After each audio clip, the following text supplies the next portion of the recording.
नमस्कार दोस्तों, पूरे देश में रिजर्वेशन को लेकर के अब एक स्वस्थ चर्चा छिड़ चुकी है। सोशल मीडिया पे जिस तरह से आप लोगों ने आरएचए मूवमेंट को गति प्रदान की है, उसको समर्थन दिया है, वह अब स्पष्ट रूप से हर जगह दिख रहा है और मेन स्ट्रीम मीडिया ने भी 2-3 दिन इग्नोर करने के बाद इसको पिक करना आरंभ किया है। सांसद लोग अब धमकी देने पे आ गए हैं। सामाजिक न्याय के मंत्री खुल्लम खुल्ला जनरल कास्ट को मानसिक रोगी बता रहे हैं और जाहिल बता रहे हैं, क्योंकि हम मेरिट के ऊपर, हम कोटा विद इन कोटा या रिजर्वेशन के रैशनलाइजेशन के ऊपर और रिजर्वेशन से जुड़े हर आयाम को अब पब्लिक डिस्कोर्स में लाना चाहते हैं। इसी तरह का एक प्रयास यूथ फॉर इक्वालिटी ने 2006-07 में किया था और उसको भी ट्रैक्शन मिला था, लेकिन उस वक्त और आज के समय में यह अंतर है कि सोशल मीडिया नहीं था, तो जब तक फिजिकल आंदोलन कहीं पे होता था उसको क्रश करना बहुत आसान हो जाता है, परंतु डिजिटली यदि वही आइडिया स्प्रेड करने लगे, तो जैसे आरएचए मूवमेंट को मैं अगर लीड कर रहा हूँ, लेकिन नागपुर में जो लोग कर रहे हैं उससे मेरा कोई लेना देना नहीं है, लेकिन वह सड़कों पर भी अब उतरने लगा है। तो इसी पर हम एक सीरीज ऑफ पॉडकास्ट करने जा रहे हैं और उसमें सबसे पहले हमारे गेस्ट सज्जन कुमार जी जो हैं, और वो रिसर्चर हैं, उनका कास्ट को लेकर के, रिजर्वेशन को लेकर के न केवल एक्टिवली ये वाईएफई से भी पहले जुड़े रहे और इनका पूरे देश भर में ब्लॉक लेवल तक इनका भ्रमण का एक अपना अनुभव रहा है, तो ये उस हिसाब से भी जानते हैं कि कहाँ पे किस कास्ट की या किस कास्ट ग्रुप की क्या कंडीशंस हैं। इन सब को लेकर के हम एक एक करके अलग अलग गेस्ट को बुलाएंगे और उनके साथ चर्चा करेंगे। सज्जन जी, बहुत बहुत स्वागत है आपका। धन्यवाद। तो जब हम ये अभी ये दोबारा रिवाइव हो रहा है डिबेट, और कहीं ना कहीं मैं धन्यवाद सीजेपी को ही देना चाहूँगा, क्योंकि उन लोगों ने सोशल मीडिया पे जो ये आरंभ किया और उसके बाद भले उसके नकारात्मक परिणाम हमें देखने को मिले कि दंगा हो गया और पुलिस ने बच्चों पे लाठियां चले और एक विकृत स्वरूप में जनजी के कुछ बच्चों को हमने देखा और उस पर भी डिबेट चल रहा है, बट अल्टीमेटली यह भी हुआ कि कुछ बच्चे भी एक्चुअल में इस मूवमेंट का हिस्सा बने, जो नीट को लेकर, सीबीएसई को लेकर या अन्य चीज़ों को लेकर के नाराज और उदास चल रहे थे। अभी अब एक आरएचए चल रहा है, तो हम उस पर तो लेटर स्टेज में हम बात करेंगे। सर्वप्रथम क्या होता है कि वामपंथियों के कुछ नैरेटिव के पॉइंट होते हैं जो मतलब इतना एब्सर्ड होता है कि कभी कभी लगता है हम इसको काउंटर ही क्यों करें। जैसे मेरिट की बात हम करें, वो बोलते थे मेरिट एक सोशल कंस्ट्रक्ट है, और मैं रेडिट पे पढ़ रहा था, मुझे किसी ने मेल किया कि रेडिट पे ये सब चल रहा है, उसमें मेरिट को लेकर के बोला गया था कि मेरिट सोशल कंस्ट्रक्ट इस तरह से है कि वो आपके accumulated wealth over the generation, आपकी social positioning over the generation, मतलब कास्ट में आप हायरार्की में ऊपर हैं, और जो प्रिविलेज है उसके कारण आपके पास मेरिट है। तो मेरा तो एक सबसे बड़ा काउंटर इसको लेकर के अंबेडकर है। अंबेडकर की ना तो सोशल पोजीशन अच्छी थी, ना ही एक्यूमुलेटेड वेल्थ था उनके पास, ना ही प्रिविलेज के पोजीशन, तो वो आदमी तुम्हारा सबसे बड़ा विचारक कैसे बन जाता है? And he was well qualified, excellent. उसमें कोई डाउट नहीं है कि अपने जनरेशन के लीडर्स में he was cut above the rest. बिल्कुल। तो भाई वही तुम्हारे मेरिट के पूरे इस नैरेटिव को ध्वस्त कर देता है। बिल्कुल आयरॉनिकल है वो। हाँ हाँ हाँ। ये अब देखिए, ये बहुत ही रिलेवेंट सवाल है कि मेरिट एक कंस्ट्रक्ट है, सोशल कंस्ट्रक्ट है। ये इंडिया में तो चल ही रहा था, अब यूएस में भी आप देखेंगे, माइकल सैंडल वगैरह जो पुराने थिंकर थे, अभी उन्होंने किताब लिखी कि इसी आर्गूमेंट को दिया कि मेरिट एक कंस्ट्रक्ट है, कि जैसे भारत से जाति का विमर्श पोर्टुगीज आए और मिशनरीज और अंग्रेजों ने शुरू किया, अब कास्ट अमेरिका में भी ढूंढा जा रहा है। तो उस नाते हम निश्चित तौर पे विश्व गुरु बन रहे हैं कि हमारे यहाँ का जो विमर्श है वो सबसे शक्तिशाली देश जो डेमोक्रेटिक है वहाँ भी जा रहा है। लेकिन सीरियस नोट पे मेरिट एक सोशल कंस्ट्रक्ट है, तो अगर उस लॉजिक से अगर हम देखें तो कौन सी ऐसी विमर्श है जो सोशल कंस्ट्रक्ट नहीं है? आप बता दीजिए। फिर तो नेशनलिज्म भी सोशल कंस्ट्रक्ट है।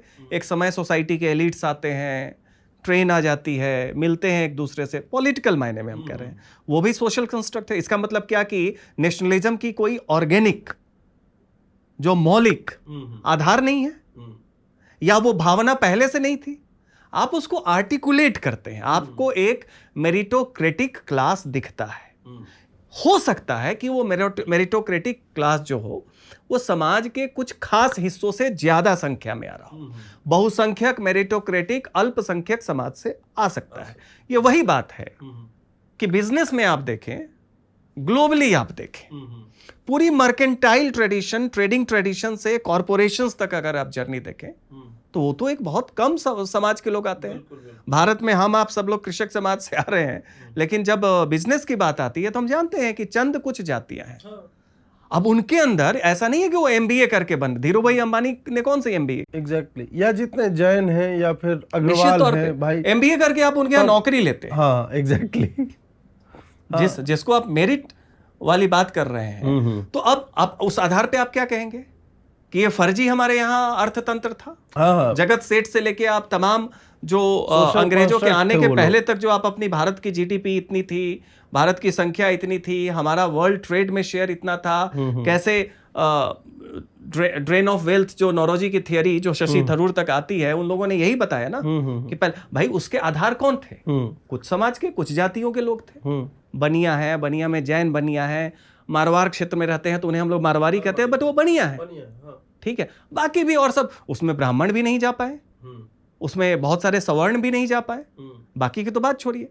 तो जब हम कहते हैं कि मेरिट एक सोशल कंस्ट्रक्ट है, तो आखिर ये सोशल कंस्ट्रक्ट कुछ अल्पसंख्यक जातियों में बहुसंख्यक लोग इसमें सफलता पा रहे हैं, तो इतने समय तक चल कैसे रहा? बाकी लोगों ने भी प्रयास किया होगा। तो पहली बात तो ये है कि ये बात केवल शिक्षा की नहीं है, बात शिक्षा एक पहलू है, उसके साथ अर्थतंत्र है, उसके साथ बाकी भी समाज में है। मेरिट हर जगह होता है ना, कृषक समाज में आप देखिए, आप बिहार से हैं, मैं भी बिहार से हूं। हम लोग बचपन से ये देखते हैं कि जो महीन खेती होती है वो कुछ खास पिछड़ी जाति के लोग करते हैं। हमें याद है अभी कुशवाहा समाज से मुख्यमंत्री हैं, उपेंद्र कुशवाहा जी भी न्यूज में हैं, कुछ खास कारणों को लेके अपने परिवार के। लेकिन हम बचपन से ये सुनते थे कि एक छोटे इकाई में, हम लोग वहाँ पे कट्ठा कहते हैं, बीघा कहते हैं, मतलब 1 एकड़ से कम में भी एक कुशवाहा जिन्हें कोयरी कहा जाता है, वो जितनी प्रॉफिट कमा लेगा, बड़े बड़े जो खेतीहर समाज हैं वो नहीं कर पाएंगे। तो ये तो क्या ये सोशल कंस्ट्रक्ट था? नहीं, दिमाग लगा ना, मेरिट है वो मेरिट है। तो कहने का मतलब है मेरिट हर पहलू के लिए, हर चीजों के लिए पहले से समाज में था। अब उसकी फ्रेमिंग आप कैसे करते हैं?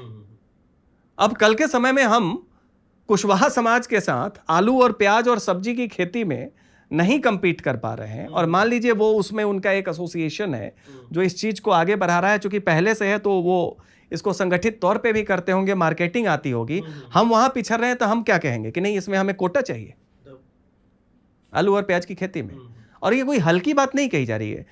खेती हो, बिजनेस हो, पढ़ाई लिखाई हो, मवेशी वाला हो गया, मवेशी की बात हो, तो मेरिट जो है वो समाज में बिना स्टेट के, बिना कॉन्शियसनेस के भी समाज के अलग अलग हिस्सों में अलग अलग समाज से दिखता है। अब रही बात कि चूंकि कुछ लोग उसमें आगे हैं और उसमें बड़ी संख्या समाज के पीछे है, तो उनको मिलना चाहिए मौका या नहीं मिलना चाहिए? मिलना चाहिए, उसकी व्यवस्था भी होनी चाहिए, इनेबलिंग प्रोविजंस भी होनी चाहिए। लेकिन इस आधार पे नहीं कि आप कहें कि जिन लोगों ने पहले सफलता हासिल की है वो आर्टिफिशियली एक कंस्ट्रक्शन है, उनमें कोई ऑर्गेनिक टैलेंट नहीं है। यह बात वामपंथी जो सोच है उसमें क्या है कि समाज का जो कॉमन सेंस है उसको इन्वर्ट, वो वामपंथी जो है समाज को शीर्षासन में देखता है कि जो भी सोसाइटी की सेंसिबिलिटी, संवेदनशीलता होगी उसको वो हर्ट करेगा, जो भी समाज की मान्यताएं होंगी उसके उल्टा वो पूरा बहुत रिगरसली रिसर्च करेगा, बहुत सारे सोर्सेज लाएगा, साइटेशंस देगा, वहां पे कमी नहीं है, वो तो उनसे सीखने की बात है। लेकिन उसका इंटेंशन क्या होगा? ब्राह्मण्स कहेंगे कि हम अगर वेजिटेरियन है तो वो कहेगा नहीं, ये तो गौ मांस खाते थे वैदिक काल में। पूरी प्रयास ही वही है कि किसी तरह शब्दों का इंटरप्रिटेशन करके, जोड़ के आप सिद्ध करते।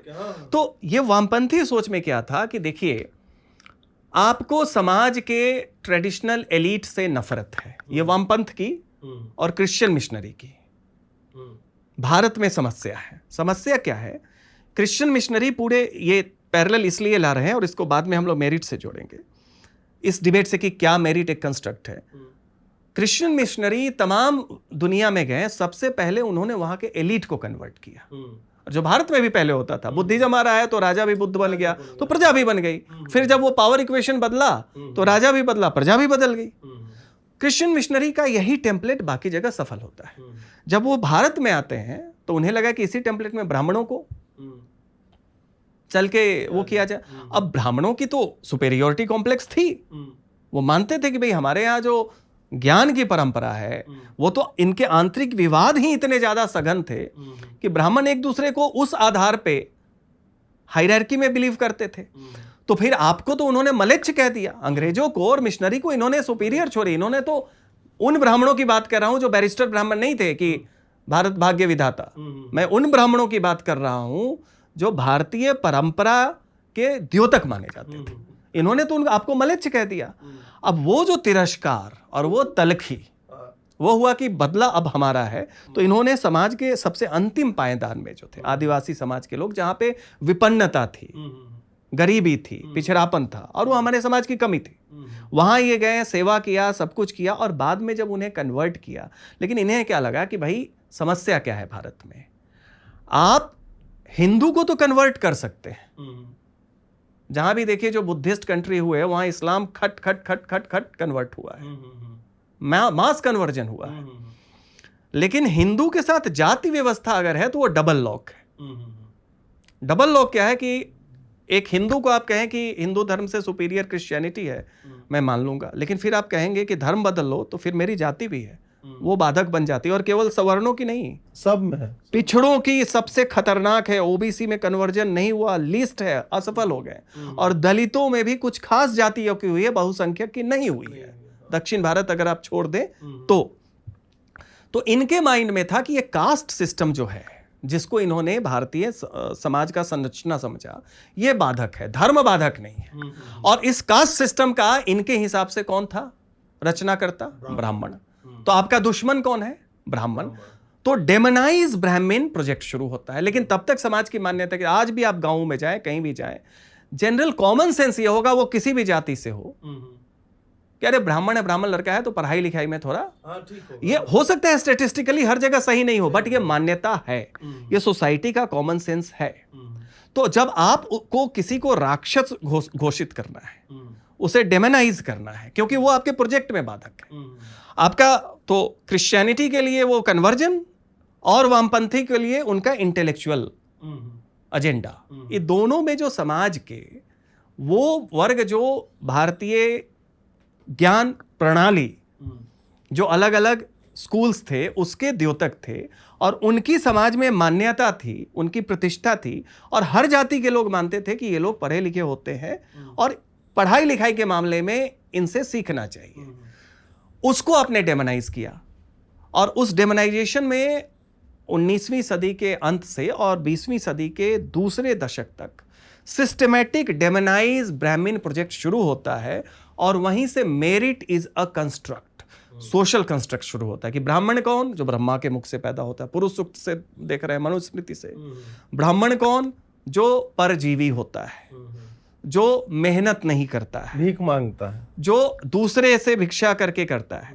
तो उसका जो ज्ञान है, एक तो उस ज्ञान का समाज से कोई सरोकार नहीं है, दूसरा वो मेहनत नहीं करता है, तीसरा ये सब उसे चूंकि हमेशा एक प्रिविलेज्ड पोजीशन बिना कुछ किए मिली है, ये तर्क गढ़ा गया, इस तरीके से फ्रेमिंग की गई, वो जेनेसिस है। और अब आप इसका एक इंडिया के संदर्भ में आप बहुत ही इंटरेस्टिंग डेटा देखिए। एंटी ब्राह्मण मूवमेंट, अब ये सिद्ध हो चुका है, लोगों ने कहा कि एंटी ब्राह्मण मूवमेंट एंटी कास्ट मूवमेंट नहीं था, ये वहां के दबंग जातियों ने मूवमेंट चलाया था दक्षिण भारत में। ये वो लोग जो तो घनघोर एंटी दलित हैं, ऐसे ऐसे समाज में है जहां जब भारत सरकार देश आजाद होता है, जो अपने आप को वो जातियां जो एंटी ब्राह्मण मूवमेंट का और रेशनैलिटी मूवमेंट का, कि ब्राह्मणिकल जो ब्राह्मण्स के द्वारा नॉलेज थे उसको आपने ब्राह्मणिकल का, और जैसे ही आप ब्राह्मणिकल बोलेंगे, ब्राह्मणवादी बोलेंगे, वैसे ही वो एक पेजोरेटिव नेगेटिव टर्म्स आता है। जब भारत आजाद होता है, जब पंचायती राज की ये होती है, और दलित समाज से दक्षिण तमिलनाडु की बात मैं बात कर रहा हूं, 6 सरपंच जीतते हैं, उनका सर काटा जाता है। थेवार जाति, क्योंकि उनका ट्रेडिशनल वो गांव के प्रधान की थी। आप कौन होते हैं पर भाई, खाप को कौन चैलेंज कर सकता है? वो दक्षिण भारत का खाप है ना। वही वाणियार, जब यूथ फॉर इक्वालिटी का मूवमेंट चल रहा था तो अनुबनी रामदास यहाँ के हेल्थ मिनिस्टर थे, वहां पे एम्स में मूवमेंट हो रहा था, वहां के डायरेक्टर को इन्होंने सस्पेंड किया कि तुमने ये मूवमेंट रोका क्यों नहीं, एक्शन क्यों नहीं लिया, एम्स के डायरेक्टर को। और उसके पिता और वो मिलके दलित बस्तियों, वाणियार संगम में जब एक वाणियार लड़की दलित लड़के से शादी करती है, बहुत पुराना 10-15 साल पुरानी बात है, दलित बस्तियों को जला दिया जाता है। हिम्मत कैसे आपकी हो गई? ये सब समता मूलक समाज के, ये भी एक फ्रेमिंग है।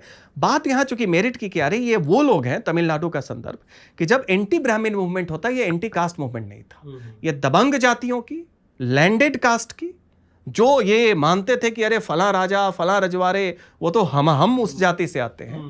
चूंकि शिक्षा में ये पिछड़ गए ब्राह्मणों से, तो एंटी ब्राह्मण मूवमेंट दरअसल जो है, अगर आप देखें तो anti literacy, anti education movement था। अब ये बात का दावा कैसे हो रहा है? आप 1931 का भारत का सेंसस देखें, जिसमें जाति के आधार पे उनकी लिटरेसी से लेके सब कुछ मैप की जा रही है। चूंकि मेरिट यहां ब्राह्मण से जोड़ा जाता है तो हम लोग ब्राह्मणों की बात लेते हैं।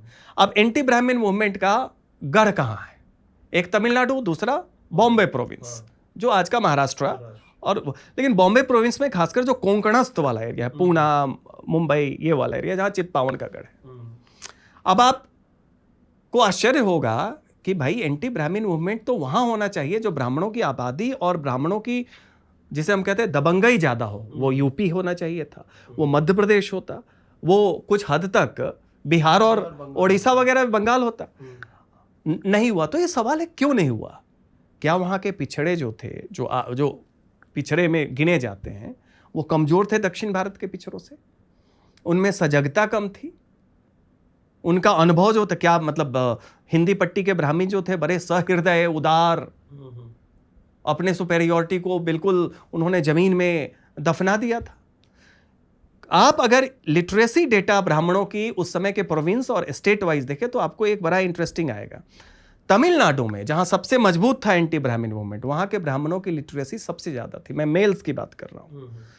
ब्राह्मण्स मेल की तमिलनाडु में, मद्रास प्रोविंस में लिटरेसी 80% से ज्यादा थी, 80%। बॉम्बे प्रोविंस में वहां के मेल ब्राह्मणों की लिटरेसी जो थी वो 79.9, वो भी 80% थी। बंगाल में नमशूद्र मूवमेंट था, उतना एक्सटेंसिव नहीं था, वहां लगभग 60% के करीब थी। इंटेंसिटी ब्राह्मण की लिटरेसी की घट रही है तो एंटी ब्राह्मण मूवमेंट भी कम हो रहा है। बिहार, उड़ीसा में लगभग 30-32%, 35% के आसपास थी, 1/3। कोई मूवमेंट नहीं चल रहा है। और यूपी जो सबसे, अगर हम मानते हैं कि ब्राह्मण कहीं के अपने आप को दबंग मानते हैं सबसे ज्यादा, तो यूपी का मानते हैं, वहां तो 30% से भी कम था, 29%। तो 80% जहां पे है वहां पे अटैक हुआ। तमिलनाडु और महाराष्ट्र, बॉम्बे प्रोविंस, वहां से सबसे ज्यादा ब्राह्मण का मूवमेंट हो रहा है, एंटी ब्राह्मण मूवमेंट हो रहा है। किसके द्वारा? दलितों के द्वारा नहीं हो रहा है, जो दबंग जातियां हैं उनके द्वारा। और जहां पे ब्राह्मण सही में दबंग हैं लेकिन लिटरेसी कम है, वहां पे कोई मूवमेंट नहीं हो रहा है। तो ये मूवमेंट जो है एंटी लिटरेसी मूवमेंट है कि अगर आप ज्यादा शिक्षित हो गए, ज्यादा पढ़ लिख गए, तो आपको नौकरी ज्यादा मिलेगी। तो जैसे ही नौकरी ज्यादा मिलेगी आपको दिखेंगे, क्योंकि रिजर्वेशन का सिस्टम नहीं था। तो सवाल वहां पे अपराध था कि आप ज्यादा पढ़ क्यों गए। अगर तमिलनाडु और महाराष्ट्र के भी ब्राह्मण कम पढ़े लिखे होते और कम नौकरियों में देखते, कोई एंटी ब्राह्मण मूवमेंट नहीं होता। उनका अपराध यह था कि हाई लिटरेसी के कारण वो ब्रिटिश कॉलोनियल ब्यूरोक्रेसी में जो नेटिव इंडियंस के लिए था, उसमें टॉप पोस्ट पे बड़ी संख्या में गए। तो आपकी सफलता आपके डेमोनाइजेशन का आधार बना। वहां से आया कि ये कौन है जो पढ़ लिख रहे हैं? ब्राह्मण है।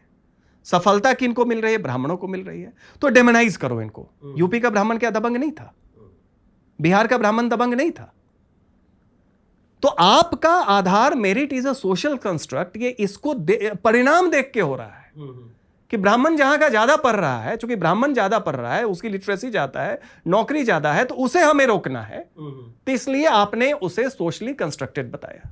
और ये क्या मूवमेंट केवल मतलब विरोध तक था या नरसंहार भी हुए?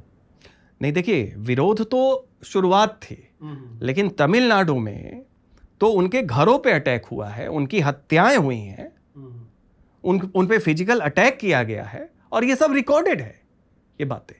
और यही चीज आप देखें, जब गांधी जी की हत्या हुई तो चित्पावन ब्राह्मणों के ऊपर पुणे में और बाकी कोंकणस्थ एरिया में रातों रात जो जितने लोग हैं नॉन ब्राह्मण वो गांधीयन बन गए। जब तक गांधी जीवित थे वो प्रेम नहीं झलक रहा था, आपको उस जाति से नफरत था। गांधी जी की हत्या का एक बहाना बना के उनके घरों पे अटैक किया गया, महिलाओं के साथ अभद्रता की गई, और बहुत जगह पे उनका मर्डर भी किया गया, हत्याएं भी हुई हैं। तो ये जो तर्क देते हैं ना चतुराई वाले कि merit is a construct and what is merit, merit is Brahmanical, and Brahmanical में जैसे ही आप बोलेंगे कि एक जाति क्यों, तो बोलेंगे नहीं नहीं नहीं नहीं, ब्राह्मणिकल और ब्राह्मणवाद का मतलब ब्राह्मण नहीं होता है, ये कोई भी हो सकता है। तो उसे यादववाद कहो, गुजरवाद कहो, ठाकुरवाद कहो, भूमिहारवाद कहो, थेवारवाद कहो, मराठावाद कहो, ब्राह्मण जाति से ही जोड़ के क्यों कह रहे हो? मानी ये चतुराई, ये था ना जो हमारे डिबेट में भाटी ने यही बोला ना कि ब्राह्मणवादी मैं भी हो सकता हूँ, ब्राह्मणवादी कोई भी हो हाँ, सकता तो गुजरवादी बोलिए ना, exactly. ब्राह्मणवादी क्यों बोलेंगे? हर जाति उस जिम्मेदारी को ले। उस शब्द को लेकर के ब्राह्मण ही क्यों चिपका रहे हो तुम? निश्चित, क्योंकि ब्राह्मणवाद का मतलब ब्राह्मण ही होता है व्यवहार में।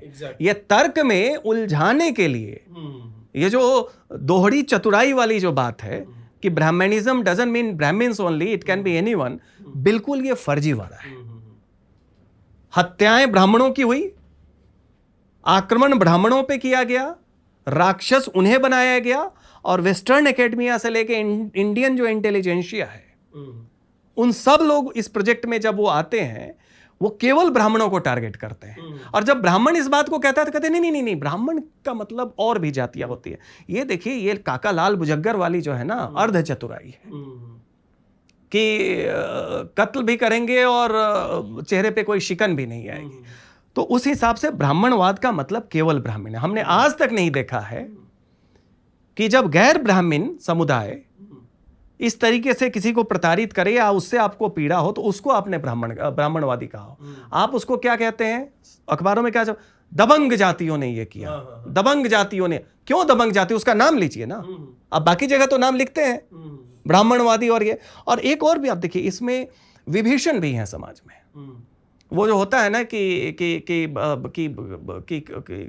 अगले जन्म मोहे ब्राह्मण न की, जो वो जो अंग्रेजों का समय आया उसमें दो तरह के ब्राह्मण आए।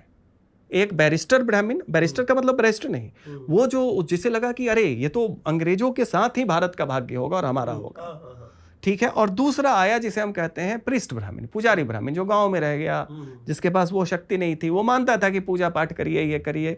उससे जब आप बात करेंगे तो वो कुछ पारंपरिक बात करेगा तो आप बोलेंगे देखो कि कितना जाहिल आदमी है, कुछ नहीं है। उनको डेमोनाइज करने में ये बैरिस्टर ब्राह्मण सबसे आगे रखता है। अब आप सोचिए, जब हम ब्राह्मण की बात करते हैं तो वायर के सिद्धार्थ वर्धमान ब्राह्मण नहीं है, राजदीप सारदेसाई, उनसे मेरा व्यक्तिगत मतलब जानते हैं लेकिन नहीं, हम उदाहरण दे रहे हैं। ब्राह्मण कौन है? जो G4 का सिक्योरिटी गार्ड होगा, जो कभी ह्यूमिलिएट होके आएगा और रिएक्शन में बोल देगा कि मैं ब्राह्मण हूं, मैं सुपीरियर हूं, आप बोलेंगे ये देखो ब्राह्मणवाद है। ये तो ये भी देखिए, ये merit is a social construct केवल गैर ब्राह्मणों का, अंग्रेजों का, क्रिश्चियन मिशनरियों का और बाकी अंबेडकराइट का ही कंस्ट्रक्ट नहीं है। इसमें ये बैरिस्टर ब्राह्मण और उनकी जो परंपरा है, जो सबसे प्रिविलेज्ड है, वो भी इसमें नैरेटिव है। बिहार में ही देखिए ना, वामपंथ जब चलता है तो कौन उसके उच्चतम पदों तक कौन थे? ये हमारे बेगूसराय में कौन, ये मिनी मॉस्को जो बनता है, भूमिहार जाति के लोग, सब भूमिहार और ब्राह्मण ही उसमें बैठे हुए थे। बिल्कुल। मिथिला क्षेत्र में चले जाए तो चतुरानंद मिश्र से लेके भोगानंद झा थे, सब थे, सबके सब वही थे। बिल्कुल। तो वही है कि हमें तो अपनों ने लूटा वाली बात हो जाती है। तो देखिए, कहीं से भी merit is a social construct, ये जो है उस हिसाब से चले तो कोई भी ऐसा मतलब विमर्श नहीं है जो सोशली, मनी को सोशल कंस्ट्रक्ट, हर चीज सोशल कंस्ट्रक्ट है, करेंसी आई, सब कुछ आया, तो एक भी कोई विमर्श बता दीजिए जो सोशली कंस्ट्रक्टेड नहीं हो। फिर तो अमीरी भी सोशली कंस्ट्रक्टेड है, गरीबी भी सोशली कंस्ट्रक्टेड है, जो स्पिरिचुअलिज्म है वो भी सोशली कंस्ट्रक्टेड है, और मटेरियलिज्म है, तो सब कुछ सोशली कंस्ट्रक्टेड है। तो आप मेरिट को ही अलग क्यों कर रहे हैं? एग्जैक्ट। ऑर्गेनिक फिर क्या है? ऑर्गेनिक हमारे ऑर्गन्स हैं और क्या। खैर, अब तो वो भी कंस्ट्रक्ट हाँ हाँ, वो भी बन जाते हैं, सही बात है।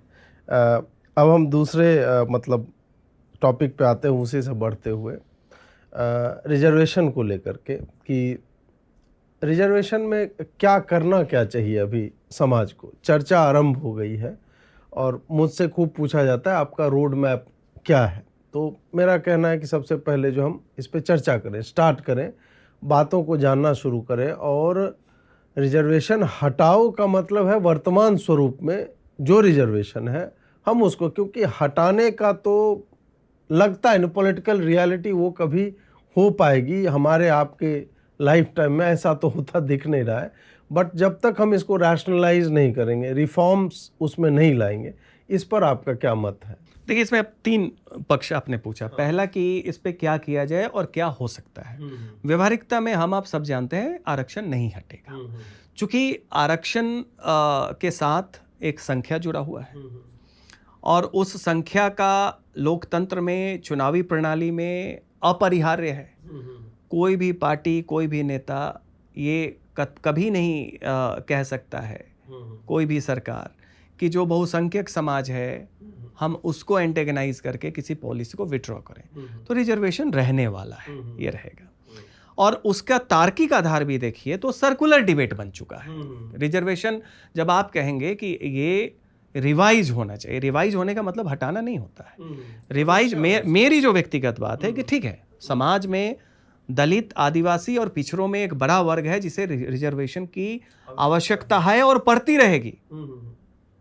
अब आप देखिए, मुसहर समाज है, उसमें कितना प्रतिनिधित्व मिल रहा है, कितने लोग 10th तक पढ़ पा रहे हैं। आप किसी भी उनके समाज में चले जाइए और जाके देखिए, आप देखेंगे कि स्कूली ड्रॉप आउट जो है सबसे मैसिव है। तो उसको तो मिलना भी चाहिए और उसको और आगे तक मिलना चाहिए। लेकिन किसी परिवार में अगर 2 के बाद 3 पीढ़ी, तीसरी पीढ़ी, आजादी के बाद तीसरी पीढ़ी तक को तो मिल गया है, 3 पीढ़ी ने अगर आरक्षण का लाभ लिया है, वो एक मानक क्या हो सकता है एक्सक्लूजन का, कि इनको हटाओ। हाँ, इसलिए नहीं कि इससे जिनको नहीं मिल रहा है आरक्षण वो जातियां उनको लाभ हो, इसलिए कि आप ही के वर्ग में और भी लोग, ये तो जाति की बात नहीं, ये तो वर्ग की बात है ना। दलित समुदाय, दलित जाति की नहीं, पिछड़ों का है, ओबीसी का है। तो वैसी स्थिति में अगर आप सही में चिंतक हैं तो आप ये देखेंगे कि कहीं ओबीसी का एप्रोप्रिएशन कुछ खास जातियों तो नहीं कर लिया है और जातियों में कुछ खास परिवारों ने तो नहीं कर लिया है। पहली बात तो उसका आर्थिक आधार भी आपको दिख जाएगा। तो within caste and within category exclusion कैसे हो, ताकि जो उनके अंडर बेली हैं उनको फायदा हो। पहली बात तो ये है। दूसरी बात ये हो गई, क्या कुछ ऐसी जातियां हैं जिनके मानक लगभग सामान्य जातियों के बराबर है, चाहे वो लैंड होल्डिंग हो, चाहे उनका सोशल कैपिटल हो जो कॉन्फिडेंस होता है, और चाहे उनका एक खुद का मानना अपनी आइडेंटिटी को लेके। भाई हम लोग बहुत अच्छे से जानते हैं जितने दबंग जातियां जो आज ओबीसी में है, 70 के दशक के बाद अपने आप को पिछड़ा का जामा पहन लिए, 20वीं सदी के आरंभ तक उनकी संगम बनी और उन्होंने कहा कि हम क्षत्रिय हैं। जाति महासभा, कुर्मी क्षत्रिय महासभा अखिल भारतीय, ये 19वीं सदी के अंत में बनती है, 20वीं सदी के शुरू में यादव क्षत्रिय महासभा। ये तो बस हम बता रहे हैं इनका संख्या है, बाकी तमाम जातियों को बना। और ये पूरा ये सिद्ध कर रहे हैं कि हम कैसे क्षत्रिय हैं। मिथक गढ़े जा रहे हैं, सूर्यवंशी, चंद्रवंशी, यहाँ वहाँ। 1920 2 वर्णन इसमें करूँगा। ज्ञान पांडे हैं, इतिहासकार हैं, काफ़ी प्रख्यात हैं। उनकी किताब आई construction of communalism in colonial North India. उन्होंने उसमें अपने शाहाबाद, जो आप भभुआ से लेके बक्सर आरा वाला जो एरिया है उसको शाहाबाद कहा जाता था, उसमें 1915 के बाद कॉम्युनल राइट्स हुए वो गौ रक्षा को लेके, और उसे यादव समाज ने लीड किया। उसका समर्थन जो थे उस समय के बाकी सवर्ण थे, जो जमींदार थे, सब लोगों का था।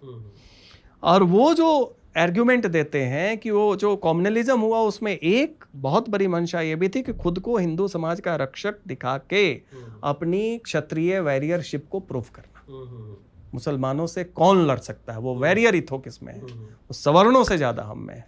और उसी समय में अखिल भारतीय यादव महासभा बनी हुई है, अखिल भारतीय कुर्मी महासभा बनी हुई है, और उस महासभा में जो महतो कुर्मी झारखंड का है उसको इनविटेशन दिया गया, वो नहीं आया। वो चला आया, माफ कीजिएगा, झारखंड, उस समय बिहार झारखंड उड़ीसा सब एक है, वो चला आया। तो आप एक क्षत्रिय बने। अब वो कहता है कि नहीं साहब, हम तो आदिवासियों के बीच में रहते हैं, हमें फिर से आदिवासी बना दिया जाए, जो पुरुलिया बंगाल से लेके चल रहा है। तो ये वो दौर था जब आप क्षत्रिय बनने का दावा कर रहे थे। और 1923 की बात लखीसराय की, आप बेगूसराय से हैं, बगल में है, वहां तो दंगा हुआ है भूमिहारों और यादवों के बीच में, जनेऊ पहनने को लेके, जनेऊ पहनने को लेके उसमें अंग्रेज एसपी का सर फूटा है, लोग मरे हैं दोनों तरफ से। मतलब तब से भूमिहार और यादव अभी भी, मतलब बेगूसराय के गांव गांव में यही झंझट है, भूमिहार और यादव। लेकिन झगड़ा का आधार क्या है? कि हम भी अगरे हैं, हम भी सवर्ण हैं, पहनेंगे। जनेऊ इसलिए नहीं पहनेंगे कि पिछड़े होके पहनेंगे, हम भी अगरे हैं इसलिए पहनेंगे, हम भी क्षत्रिय हैं। और भूमिहारों ने कहा कि नहीं, आप कैसे पहन लेंगे। ये तब तक वो पता है, उन्होंने जनेऊ पहनना और अपने यादव क्षत्रिय महासभा से क्षत्रिय का हटाया है बिहार में 70 के दशक में। जब लोहिया के बाद कर्पूरी ठाकुर और पूरा गैर कांग्रेसवाद आ गया, और जब लगा कि अरे अब तो डिस्कोर्स बदल रहा है, जब जेंजीफिकेशन हो रहा है तो कम्युनिकेशन का मीडियम प्रधानमंत्री का भी बदल रहा है। वो ठीक है, समय के हिसाब से आप करते हैं, उसी हिसाब से यहां पे आप देखिए वो विमर्श बदला है। तो आप पिछड़े हैं या नहीं, आप समय समय पे बदल, आप खुद ही नहीं है, ऑसिलेटिंग पेंडुलम है, ये तय कर रहे हैं। और उसके बाद जब 90 का जब दशक आता है, 90 में अगर मंडल नहीं आया होता तो हिंदी पट्टी में हिंदुत्व और बीजेपी का सबसे अगला सिपाही यादव होता। हाँ, क्योंकि उसकी जो सामाजिक मान्यता है, चाहे वो भागलपुर राइट्स में देख लें, चाहे 1915-20 प्रथम विश्व युद्ध के समय से शाहबाद वो गौरक्षा मूवमेंट और उसमें देख लें, वो हिंदू आइडेंटिटी में सबसे आगे है। लेकिन उस समय मंडल साहब आ गए, वो भी उसी समाज से आते थे, तो लगा नहीं इंसेंटिव तो यहां ज्यादा है, पिछड़े होने में जाता है। तो पहली बात तो ये है कि क्या ऐसी जातियां हैं जिनका पिछड़ों में समावेशन पे पुनर्विचार किया जा सकता है। अब हो ना हो ये तो हम सब जानते हैं, सरकार अपने वोट के हिसाब से करेगी, लेकिन ये एक तार्किक, ये एक ऐसी बात है जिस पे विचार करना चाहिए, बाकी समाज को भी करना चाहिए जो इससे प्रभावित हो रहे हैं या नहीं हो रहे हैं, कि क्या कुछ ऐसी जातियां हैं जो पूरी जाति, चूंकि अगर आप देखेंगे नहीं उसमें गरीब है तो गरीब तो ब्राह्मणों में भी है, लेकिन आप सामाजिक और शैक्षणिक प्रदर्शन देख के औसत को लेते हैं ना, आप एवरेज को लेते हैं, तो क्या एवरेज के आधार पे कुछ जातियां वैसी जो अभी आरक्षण और पिछड़ों के समूह में गिनी जाती है, क्या उस पर पुनर्विचार हो सकता है? दूसरा, पूरी जाति नहीं तो वो लोग जो कि 3 पीढ़ी तक पा चुके हैं, क्या उस पर पुनर्विचार हो सकता है? और तीसरा जो आपने कहा, कोटा विद इन कोटा की सब कैटेगराइजेशन करेगा। अब पूरे भारत में आप देखिए, अभी महाराष्ट्र का लोकसभा का चुनाव और विधानसभा 3 महीने के फासले पे हुआ, दोनों बार जाने का मौका मिला वहां पे। और हम लोग जब भी जाते हैं तो जाति एक ऐसा मानक है, एक ऐसी इकाई है जिसके आधार पे हर विमर्श को, तो चुनाव है तो उसको भी समझने की कोशिश करते हैं। अब वहां पे वो दौर था महाराष्ट्र के वक्त में जब तुरंत हरियाणा का चुनाव भी हो रहा था, तो उसमें आप देखेंगे कि दलितों में सब कैटेगराइजेशन हरियाणा सरकार ने कर दिया था, और उससे पूरी ट्विटर पे वाल्मीकि बनाम जाटव हो गया था। आप देखिए वो ऐसा विवाद था, ऐसा लगता है ब्राह्मण बनाम दलित जो होता है, जिसमें वाल्मीकि समाज को मुफ्तखोर कहा जा रहा है कि तुमने किया है क्या है, तुम्हें तो बैठे बिठाए मिल गया है, तुम क्या समझोगे कि आरक्षण कितने लड़ाई से बाबा साहब ने लड़ी, हमने लड़ा, तुम लोग हो और तुम तो हिंदूवादी हो गए हो और अब अपना ये कर रहे हो, मतलब फ्री का खा रहे हो। ये बात पिछड़ों को भी कई बार जो प्रखर 24 कैरेट अम्बेडकराइट होते हैं कहते हैं, क्या जब बीजेपी की तरफ पिछड़ों का रुझान हुआ तो कहा जाने लगा कि अरे इन्हें तो बैठे बिठाए, वो तो बाबा साहब ने लड़ाई लड़ ली और इन्हें मिल गया है, ये महत्व क्या जानेंगे। जो घर में नहीं कहता है कि बेटा जब जाके 2 रोटी कमानी पड़ेगी तब, अभी तो तुम्हारी फुटानी चल रही है, दाल रोटी का भाव हाँ, पता तो ये आप देखेंगे 24 कैरेट अम्बेडकराइट का लैंग्वेज जो है, वो जातियां जो उनसे अपने आप को अलग कर रही हैं, और पिछड़ों के लिए तब कहा जाता है जब उनका विमर्श बीजेपी या हिंदुत्व की तरफ दिखता है, वो अलग एक विषय है। लेकिन महाराष्ट्र की बात हम बता रहे हैं सब कैटेगराइजेशन में, कि हरियाणा में हुआ, और जब हरियाणा में हुआ तो हिंदी पट्टी में आप देखेंगे पश्चिमी उत्तर प्रदेश से लेकर हरियाणा वगैरह सब में, आप जब ट्विटर का कोई भी कंटेंट एनालिसिस कर ले, डिस्कोर्स एनालिसिस कर ले, वो जाटव रविदास बनाम जो वाल्मीकि समाज का हुआ था, और उसमें और भी समाज आ रहे थे, उसमें कुछ समाज पासी समाज दुविधा में भी थे कि उन्हें जाटव रविदास के साथ जोड़ा जाएगा या तो वो लोग थे तो वाल्मीकि समाज के साथ संवेदना जोड़े हुए थे, लेकिन चुप थे कि कहीं हम दूसरी तरफ ना चले जाए। तो देखिए कैसे जो सामाजिक मनोविज्ञान है, सोशल साइकोलॉजी कैसे आपको प्रभावित करता है।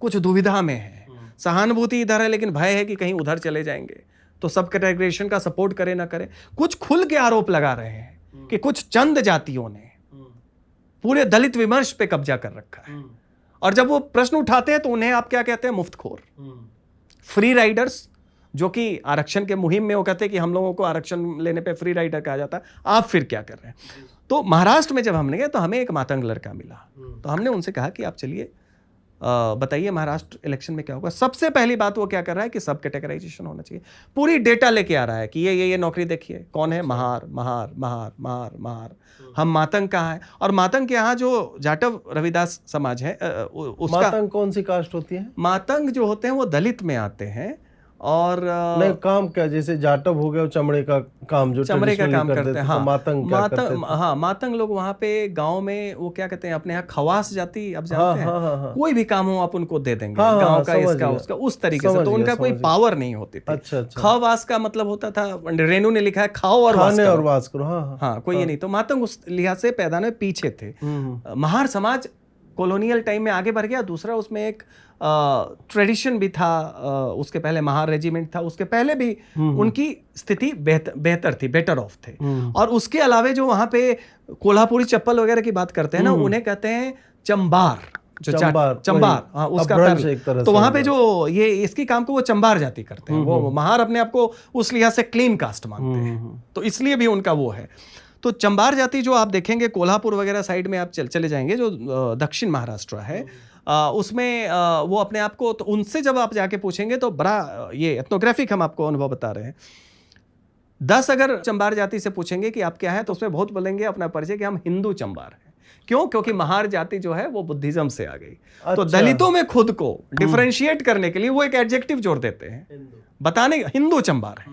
आप कोल्हापुर मार्केट में चले जाएं, आपको आप बात करेंगे तो 1-2 मिल जाएंगे जो अपना परिचय केवल अपनी जाति से नहीं, उसके पहले हिंदू लगा देंगे। तो विमर्श का मतलब ये है कि दलित विमर्श जो बना और आरक्षण की बात हुई, ये उस समाज का, उस वर्ग का अनुभव है कि भाई हमारी जो हिस्सेदारी होनी चाहिए थी, जब हिस्सेदारी की बात हो तो हिस्सेदारी आंतरिक भी होनी चाहिए। वो केवल एक्सटर्नल कास्ट को और कम्युनिटी को दिखा के आप नहीं मांग सकते, वो हो और ये भी हो। तो जब उन्होंने बात किया तो इलेक्शन के टाइम में कह रहे हैं कि हमारा ये डिस्कोर्स होना चाहिए। और हम आपको महार जाति की बात बताते हैं, बहुत ही लाइटर वन में हमारे बहुत मित्र हैं, गए लंबे समय से हम लोग बात करते हैं। हमने वहाँ पे पूछा कि आप बताएं कि महार जाति में क्या है, कैसे है। तो हमारे ड्राइवर साहब थे, वो भी महार जाति से थे। तो वो कहें कि आपको क्या है, हमने कहा कि कुछ फिश मछली वगैरह मिल जाए, हम लोग बिहार से हैं, रिवराइन स्टेट है तो मछली को लेके रहता है। तो हमने बोला कि मिल जाए। तो पुणे का जो रूरल एरिया है वहाँ उनका ससुराल था। वो बोले कि चलिए, हमारी पत्नी भी है। हम लोग गए वहाँ पे, वो एक अद्भुत नज़ारा था, पहाड़ पे सुंदर सा गांव है, कोई कंस्ट्रक्ट, वो आईटी वाला पुणे नहीं, कुछ नहीं, वो बिल्कुल वो था। वहाँ पे जब गए तो उन लोगों ने, हम लोग नदी में गए, मेरे पास वीडियो है, पिक्चर है, जिसमें मछली पकड़ा गया। पकड़ने के बाद हाँ, उनके जो ब्रदर इन लॉ थे पकड़े गए, उन्होंने बता रखा था वहाँ पे औरतों ने। और बट जो हमने गौर किया कि घर में हिंदू देवी जो फीमेल गॉडेस है, उनके जो लोकल्स होते होंगे, उनकी तस्वीरें थी, भगवती टाइप के। हाँ, और भगवान बुद्ध का भी था। वो बड़ा था, लेकिन साथ ही साथ वो भी था। तो करने के बाद जब बातचीत हुई, थोड़े सहज हुए, तो हमने पूछा कि क्या है, कि भाई बुद्धिज्म है। तो बोले कि नहीं, हम मानते हैं। तो हम बोले कि लेकिन यहाँ तो जो विमर्श है, पॉलिटिकल इसका डायमेंशन है, उसमें तो इसको ब्राह्मणवाद से। तो उन्होंने बताया कि नहीं, हमारे महारों में बहुत अलग अलग विभाग, लेयर्स हैं, हाँ। लेयर्स हैं। उन्होंने बताया कि जो बात आप कर रहे हैं केवल बुद्ध रहेंगे, वो बाउने हैं। अच्छा। तो डॉक्टर अंबेडकर बाउने, रामदास अठावले बाउने, और बहुत सारे जो हम बुद्धिजीवी जानते हैं महार समाज से, खैर वो महार अपने आप को महार नहीं, नवबुद्ध मानते हैं। अच्छा, नवबुद्ध। उनको अगर आप महार कहेंगे तो वो आपत्ति करेंगे, वो नवबुद्ध कहेंगे। तो ये हम लोग चूंकि सामाजिक संदर्भ में कह रहे हैं, इसलिए महार जाति कह रहे हैं। उन्होंने कहा कि हम लोग उनसे एक पायदान नीचे माने जाते हैं। तो आप क्या है, तो हम समस हैं।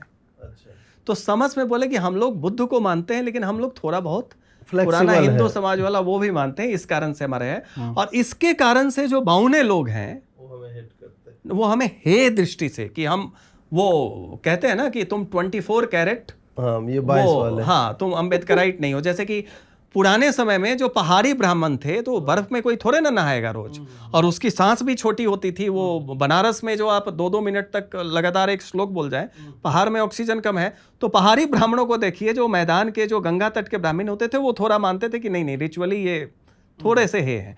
तो ये बात बताई गई। और जब हमने अपने बाउने मित्र, ये बात हमारे लिए तो बड़ी इंटरेस्टिंग थी, कोई भी समाज का एक नया पक्ष मिले तो उन्होंने स्वीकार किया कि हाँ, बोला ये लोग जब किसी हिंदू देवी देवताओं का लंगर लग रहा है कहीं चले जाते हैं तो हमें शर्म आती है इनको देख के। हमने कहा रिकॉर्ड कर ले, बोला करो रिकॉर्ड।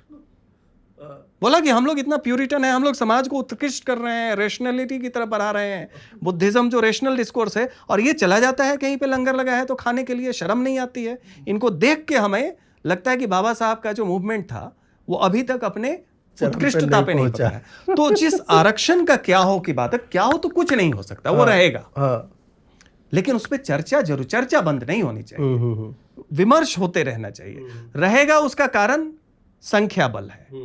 ये कहीं भी बात नहीं होनी चाहिए कि उसमें नीडी लोग नहीं हैं। जैसे हमने कहा कि मुसहर समाज के हैं, बस फोरवा हैं, उसी में उसी तरीके से सपेरा समाज के लोग हैं। अब वो सब कितने लोग सपेरा समाज, इससे आपका क्या गुजारा होगा, आप ये बताइए। ठीक है, नट समाज के लोग हैं, सब लोग हैं। इनकी तो स्थिति है कि स्कूल बच्चा जाता नहीं, और जाता भी है तो वो ड्रॉप आउट हो जाता है, और इनके पास कोई बिजनेस एक्यूपेंट भी नहीं। गुजरात में स्कूल ड्रॉप आउट होता है लेकिन सब बिजनेस में सक्सीड करते हैं। वो बात तो है नहीं। वो हो पिछड़ों में भी, जिसे आप अति पिछड़ा कहें, कुछ भी करें, उसमें ऐसी जातियां हैं जिनकी स्थिति दलित समाज से भी बदतर है।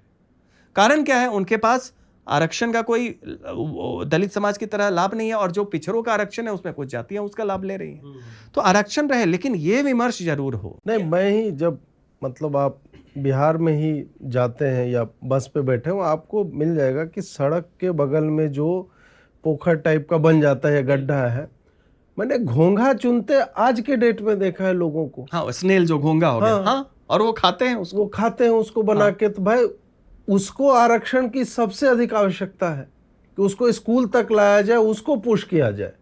लेकिन पता नहीं, और मुसहर समाज का तो उसका तो क्या ही बोला जाए कि कितनी खराब और विकट स्थिति। और उसी में आप देखिए कि जब ये बात आती है तो तीसरी बात, मैं तो नवोदय विद्यालय से पढ़ा हूँ, आप भी सैनिक स्कूल से पढ़े हुए हैं, तो हम लोगों ने देखा कि एक स्कूल के स्तर पे आरक्षण आया, 6ठी से 12वीं तक होती है। उसके बाद एजुकेशन, अंडर ग्रेजुएशन हुआ, मास्टर्स हुआ, एमफिल हट गया, पीएचडी हुआ, तो वहाँ तक शैक्षणिक आरक्षण हो गए। फिर जॉब में आया, फिर प्रमोशन में आया, ठीक है। और ये उसमें जो बेटर ऑफ लोग हैं, जो आरक्षण के सीमा में आते हैं, वो सबसे ज़्यादा लेते हैं। तो सवाल है कि जब हम आरक्षण पे चर्चा करें तो आरक्षण होना चाहिए नहीं होना चाहिए, ये तो एक अलग विषय है, ठीक है। नुआंसेस ये हैं कि आरक्षण का जो प्रावधान है, आरक्षण के जो सही में कोर लाभार्थी हैं, अगर मेरिट एक कंस्ट्रक्ट है तो आरक्षण भी तो एक कंस्ट्रक्ट ही है ना, कि उसे पॉलिसी मेकर्स ने, समाज के जो नेतृत्व करने वाले लोग थे, उन लोगों ने भी बनाया है। नेचर ने तो आरक्षण नहीं दिया नहीं है, तो ऑर्गेनिक और जेनरिक डिस्कोर्स तो है नहीं। तो उस लिहाज में कोई भी अगर कंस्ट्रक्ट है तो उसमें समय समय के साथ आप बदलाव करेंगे या नहीं करेंगे। यहां पे मेरी अपनी मान्यता है कि ईडब्ल्यूएस भी, मुझे इसका कोई तर्क नहीं समझ में है। ये क्या है कि आपने माना कि अरे जहां पे 60% आबादी आज भी कृषि पे निर्भर है, वो 60% आबादी जो है उसमें कृषि का ना तो कोई इनकम टैक्स है ना कुछ है, सब कुछ है। आप लैंड होल्डिंग वगैरह से ले रहे हैं। लैंड होल्डिंग कहाँ की लैंड है भाई? ये हमारे बगल की लैंड अगर यहाँ पे हो जाए उसका मतलब, और कहीं सुदूर बिहार में हो जाए उसका मतलब, उसके आधार पे आप इनकम अगर देख रहे हैं, उस आधार पे ईडब्ल्यूएस दे रहे हैं, तो ये कोई मतलब नहीं है। रामविलास पासवान जब ईडब्ल्यूएस आया तो उन्होंने कहा कि पहले दलित समाज के लिए था, जब मंडल आया तो हमें लगा आरक्षण कहीं खत्म ना हो जाए तो डबल लॉक कर दो कि पिछड़ों में भी आ जाएगा। तो उनका कहना था कि हमें पता था कि इसमें कुछ विसंगति है, लेकिन हमारी चिंता ये थी कि कहीं केवल दलित समाज के लिए, आदिवासी समाज के लिए रहेगा तो इसे खत्म कर दिया जाएगा, तो इसमें पिछड़ों को भी जोड़ दो। तो जब ईडब्ल्यूएस का आया तो वो खुल के समर्थन किया। मेरे पास वो क्लिप भी है जिसमें कह रहे कि मैं इसका समर्थन करता हूं कि एक ब्राह्मण भी गरीब है, वो बेचारा तो कुछ कर भी नहीं पाता है, मेहनत भी नहीं कर पाता है, वो भी एक बड़ा पैट्रोनाइजिंग स्टेटमेंट है कि हम तो मेहनत कर लें। तो कह रहे हैं इसका मैं समर्थन करता हूं क्योंकि अब ये ट्रिपल लॉक हो गया, तो पूरे समाज को आरक्षित कर दीजिए फिर। जैसे बिहार में है ना, हर कोई महादलित है, 22 दलित जातियां हैं। नीतीश कुमार ने 18 को सबसे पहले बताया, उनके आधार पे सर्वे हुआ सब। उसके बाद उसमें छूटे कौन? वो जो रविदास समाज, उसके बाद दुसाध समाज, वो पासी, तीसरे आपके धोबी, और चौथे ये पासवान। 4 जातियों को छोड़ा गया। उसके बाद पासी और धोबी समाज के लोग रिप्रेजेंटेशन लेके गए कि नहीं नहीं नहीं नहीं भाई, उनका दलित समाज में अगर आप शैक्षणिक और ये सब देखें तो सबसे बेहतर था, कि नहीं हमें किया जाए। वोटर भी थे नीतीश कुमार के, ठीक है। तो 18 से 2 को शामिल कर लिया गया। उसके बाद रमई राम लालू जी के साथ बड़े नेता थे, वो रविदास समाज से थे।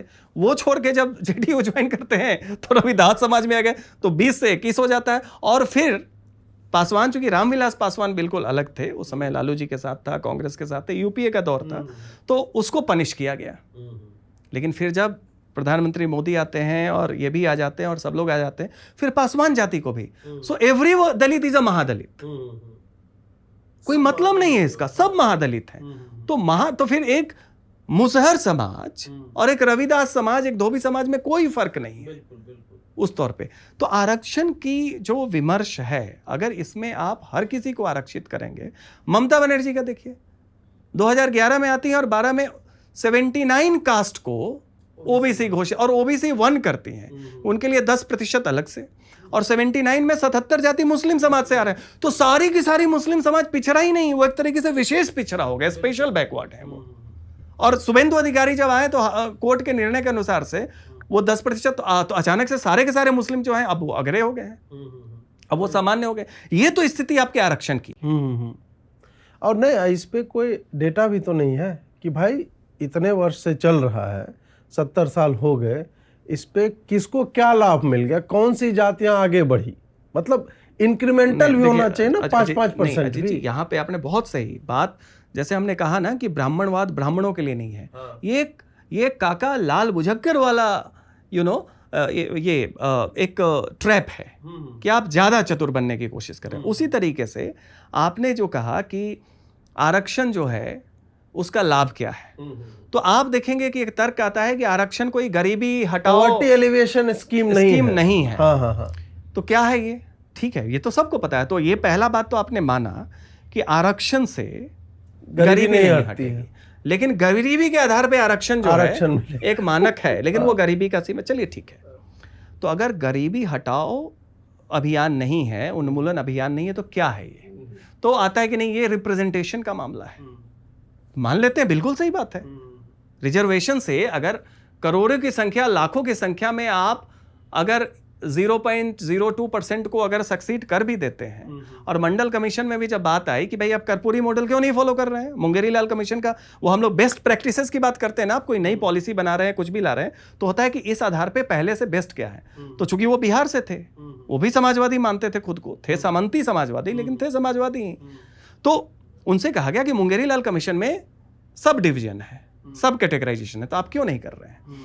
तो उन्होंने कहा कि नहीं नहीं, ये हम नहीं करेंगे, क्योंकि उनको पता था विमर्श में लाभ तब होगा जब सब कैटेगराइजेशन नहीं हो, कुछ खास वर्ग को जिससे वो खुद आते थे, केवल अपनी जाति नहीं, वो भी जो बेटर ऑफ थे। त्रिवेणी संघ तो पहले से था, कुर्मी, कुशवाहा और यादव समाज का। लेकिन उनसे जब ये कहा गया तो उन्होंने कहा कि नहीं नहीं, देखिए सब एक पिछड़े हैं, कोई फर्क नहीं पड़ता है किसकी स्थिति क्या है। उन्होंने कहा कि जब पिछड़े से कोई सक्सेसफुल होगा तो वो इंस्पायर करेगा पूरे समाज को। ठीक है, तो सब बात ठीक है। तो उसके लिए लेकिन एक जाति से बहुत लोग आगे कर रहे हैं, तो उसे बाकी पिछड़े जातियों को और बाकी दलित जातियों को भी इंस्पायर होना चाहिए। अब तो बहुत सारे बहुसंख्यक पिछड़े और बहुसंख्यक दलित ये करें कि हम आपसे इंस्पायर्ड नहीं है, हम अपनी अलग बात कर रहे हैं। तो रिप्रेजेंटेशन का मामला आ रहा है, तो सब कैटेगराइजेशन पे वो अपना विराट हृदय दिखाइए। रिकॉर्डेड है कि आपने लाभ लिया है सबसे ज्यादा उस कैटेगरी में, तो जो आपके नीचे उसी वर्ग में है संदर्भ आपका आगरा नहीं हो सकता है ना। अब संदर्भ पिछड़ा बनाम पिछड़ा है, दलित बनाम महादलित है। तो उसमें जब वो बात आ रही कि ठीक है रिप्रेजेंटेशन की बात है, तो जो कमजोर हैं उन्हें भी रिप्रेजेंटेशन दीजिए दलित समाज में। वहां पे कहते हैं कि दलित को विभाजित करने की साजिश, और क्या साजिश है? ब्राह्मण, अरे वाल्मीकि कर रहा है तो ब्राह्मणवादी साजिश है, खटीक कर रहा है ब्राह्मणवादी साजिश है। माने कहीं भी कोई भी चीज आपको पसंद नहीं आए वो ब्राह्मणवादी हो जाता है। ये वही पिछड़ों में भी आ रहा है भाई। पिछड़ों में जो विभाजन है ये तो मंडल कमीशन से पहले से है, शुरुआत ही। और एक और बात बता दें, जो कर्पूरी ठाकुर ने जो मुंगेरी लाल कमीशन की रिपोर्ट इंप्लीमेंट की जनता पार्टी सरकार आने के बाद, वो मुंगेरी लाल कमीशन जो है कांग्रेस के दारोगा रहे जो यादव समाज से आते थे, जिनकी पोती से तेज प्रताप यादव की शादी हुई थी जो बाद में नहीं चल पाया। वो थे मुख्यमंत्री, उनके समय में बना, लेकिन उनकी सरकार चली गई। बाद में जगन्नाथ मिश्रा वो थे, सबमिट किया गया, उन्होंने रिजेक्ट कर दिया कि नहीं आर्थिक आधार पे होगा, जाति के आधार पे नहीं होगा। वो थी मुंगेरी लाल कमीशन ने जो 71 की बात है, जब उन्होंने आधार, ये कैसे आया, ये श्री कृष्ण सिंह जो पहले मुख्यमंत्री थे उनके समय स्कॉलरशिप की बात की गई थी। वहां पे इस जातियों का ये किया गया था कि पिछड़े अति पिछड़े, वहां से लिस्ट ली गई थी और उस पे और जोड़ के अपडेट किया गया था। तो सब कैटेगराइजेशन तो पहले से है। श्री कृष्ण सिंह तो अंबेडकराइट नहीं थे, नहीं तो दरोगा रहे थे, नहीं तो मुंगेरी लाल थे, बीपी मंडल भी नहीं थे। तो जब बात आती है कि भाई गरीबी हटाओ अभियान नहीं है, मान गए प्रतिनिधि का है ना, तो प्रतिनिधि हर समाज को दोगे या कुछ समाज को कहोगे कि मैंने पा लिया और मैं पिछड़ा हूं तो सारे पिछड़े इससे इंस्पायर्ड हो गए। आप कमांड नहीं कर सकते हैं ना, ये उनकी बात है। तुम्हारे इंस्पिरेशन का वचार डालेगा। तो सब कैटेगराइजेशन में आप इंटरनल रेसिस्टेंस देखिए जो टॉप पे है, जो बेटर ऑफ है। तो आरक्षण पे जब हम लोग बहस करें, जब हटाने की बात करें, तो इसके जो वर्तमान जो प्रावधान है, जो प्रक्रियाएं हैं, उस पे पुनर्विचार करके उसको हटाने पे मुझे लगता है प्राथमिकता होनी चाहिए। हाँ, एग्जैक्टली। कि जिस स्वरूप में आरक्षण की बात कर रहे हैं, मान लीजिए मैं आरक्षण मेरिट को मेरा मानना है कि मेरिट जो है वो समाज का एक धरोहर होता है। वो अगर आपके पास जगत सेठ से लेके तमाम वैसे लोग, जगत सेठ वो हैं जिसने भारत के पावर सेंटर को बदल दिया, ये एक डिसीजन उसने लिया कि उसे लॉर्ड क्लाइव को सपोर्ट करना है या अंग्रेजों जो बंगाल के नवाब हैं उनको सपोर्ट करना है। पूरी फंडिंग उसने कर दी ईस्ट इंडिया कंपनी को। प्रभाव उसका होता है। पूरा जो भद्रलोक डिस्कोर्स वगैरह है वो अंग्रेजों के आने के बाद का डिस्कोर्स है, वो जगत सेठ के एक कंट्रीब्यूशन से है। क्योंकि उस समय जिस तरीके से अंग्रेज आए उनकी अपनी है, लेकिन जो वहां पे जब आप देखेंगे कि नवाब जो थे वहां के, उनका जो एक्सटॉर्शन मॉडल था, उससे जो प्रताड़ित समाज था उसमें निर्णय लिया गया। उसके अलावा आप किसी भी शहर में जो आधुनिकता आई, जो बाजार आया, जो पूरे विश्व का एक छोटा लघु स्वरूप दिखना शुरू हुआ, किसने लाया? उससे तो समाज को फायदा हुआ है। तो वो समाज मेरिट समाज का धरोहर है। जो समाज अपने ट्रेडिशनल एलिट्स को डेमोनाइज करता है, आप मान के चलिए उस समाज का कोई भविष्य नहीं, वहां से पलायन होगा, आप नहीं रोक सकते हैं। हाँ, आप हिस्सेदारी मांगिए, लेकिन जो सफल हैं, सफलता चीन की बात है। जब डेंग जियाओपिंग थे माओ के बाद, जब उन्होंने कहा कि it is not a crime to be rich, communist party कह रहा है, उसने भी बोला, और तब जाके चीन की जो अर्थशक्ति है आज अमेरिका को वो चुनौती दे रहा है। उस दिन वाले दिल्ली यूनियन वाले में गुरचरण दास जी ने भी इस बात को कंपेयर किया था। लोगों ने कहा कि नहीं, चाइना से नहीं कर सकते, ये वो है। बात चाइना से कर सकते हैं, नहीं कर सकते। आप सफलता के लिए आकांक्षी बनिए, लेकिन सफल लोगों को डेमोनाइज करके मत करिए। तो जो समाज अपने समाज के एलिट्स को, चाहे यहां पे तो वो है कि गरीबी को रोमांटिसाइज किया जाता है, मतलब ऐसा माना जाता है ये वो सोशलिस्ट प्रभाव में कि अगर आप सफल हो गए बिजनेस, अब वो बदला है, लेकिन 60 के 70 के दशक से तो जो ट्रेडर्स थे, जो आपके बिजनेसमैन थे, उनको तो माना जाता कि ये देश के दुश्मन है, इनकी निष्ठा नहीं। टैक्स वो दे रहा है, उस टैक्स का बेनिफिट आप ले रहे हैं, लेकिन दुश्मन वो है। तो वैसी स्थिति में जो अपने इकोनॉमिक एलिट को डेमोनाइज करे, कल्चरल एलिट को डेमोनाइज करे, इंटेलेक्चुअल एलिट्स को, आपकी पूरी की जो नॉलेज ट्रेडिशन है उसको जो जानते हैं उसको आपने डेमोनाइज कर दिया, तो फिर आपके पास वैक्यूम आएगा, उस समाज का बहुत भविष्य नहीं है। और उस स्थिति में देखिए, जो मेरिट और रिजर्वेशन का डिबेट है, ये होना चाहिए कि आप अपने एस्पिरेशन के लिए बेस्ट से बेस्ट क्या एक्सपेक्ट करते हैं, आप इनेबलिंग प्रोविजन की डिमांड कीजिए। और जो लोग सफल हैं वो ये भी जिम्मेदारी लें कि जो पीछे आ गए हैं, ये जिम्मेदारी केवल जनरल कैटेगरी की नहीं है, ये ओबीसी और एससी कैटेगरी में भी है कि अगर आप संवेदनशील है तो अपने समाज की भी चिंता करें। केवल ये नहीं कहें कि प्रोपोर्शन बढ़ा दीजिए, इंटरनल डिवीजन क्यों होगा। अगर वाल्मीकि और खटिक समाज मांग रहा है तो 50 से 70 कर 80, आप 100% कर दीजिए, लेकिन वो कर दीजिए। कितने समय आरक्षण रहेगा? आप जब सर्कुलर डिबेट क्लोज कर देते कि हजारों साल से चूंकि प्रताड़ना हुआ, मान लीजिए हम इसको मान भी लेते हैं तर्क के लिए, तो संविधान में लिख दीजिए ना कि अगले 1000 साल तक रहेगा। और जब आप कहते हैं कि हर प्राइवेट में भी फिर डाल कर दीजिए कि 1000, लेकिन स्पष्ट कर दीजिए। ये 10-10 साल पे बढ़ाने वाली बात क्या है? वही आनंद रंगनाथन ने इस पे बोला था, एक संगम टॉक्स वाला, उनका क्लिप आधा काट के चलता है। उन्होंने कहा कि यदि आरक्षण इतना ही लाभकारी है सरकारी सिस्टम में तो भाई प्राइवेट में भी आरक्षण कर दो, कर दीजिए और कह दीजिए कि जितने 1000 साल हाँ चला, जितनी दमन हुआ है उतना चलेगा। तो एक बात तो हो गई, तो सेटल हो जाएगा डिबेट। दूसरी बात, उसकी सीमा क्या हो, तो आप कर दीजिए ना। आप कहते हैं कि जिसके जितनी हिस्सेदारी उसकी उतनी भागीदारी, हाँ। तो प्रोपोर्शनेट हो तो उस प्रोपोर्शनेट को आप कर दीजिए। ये केवल पॉलिटिकल स्लोगन क्यों है? ये जो नीति निर्धारक हैं, जो मंचों से कहते हैं, सब कहते हैं, इसके लिए किसी ने प्राइवेट मेंबर बिल आज तक सबमिट किया है क्या? आपको पार्टी नहीं कर रही है, पार्टी को डर होगा ना कि हमें अगले वोट नहीं देंगे, ये नहीं देंगे, तो आप कर दीजिए। या आप बाध्य कीजिए अपने नीति निर्धारक को, जो आपके पास आते हैं वोट के लिए, तो स्पष्टता तो कीजिए। तो वो है कि गईयों हूं, बछड़ों हूं, मंच से कुछ और कहेंगे, संसद में उस पर स्पष्टता नहीं करेंगे, क्योंकि लालच है कि हमें वोट सबका लेना है।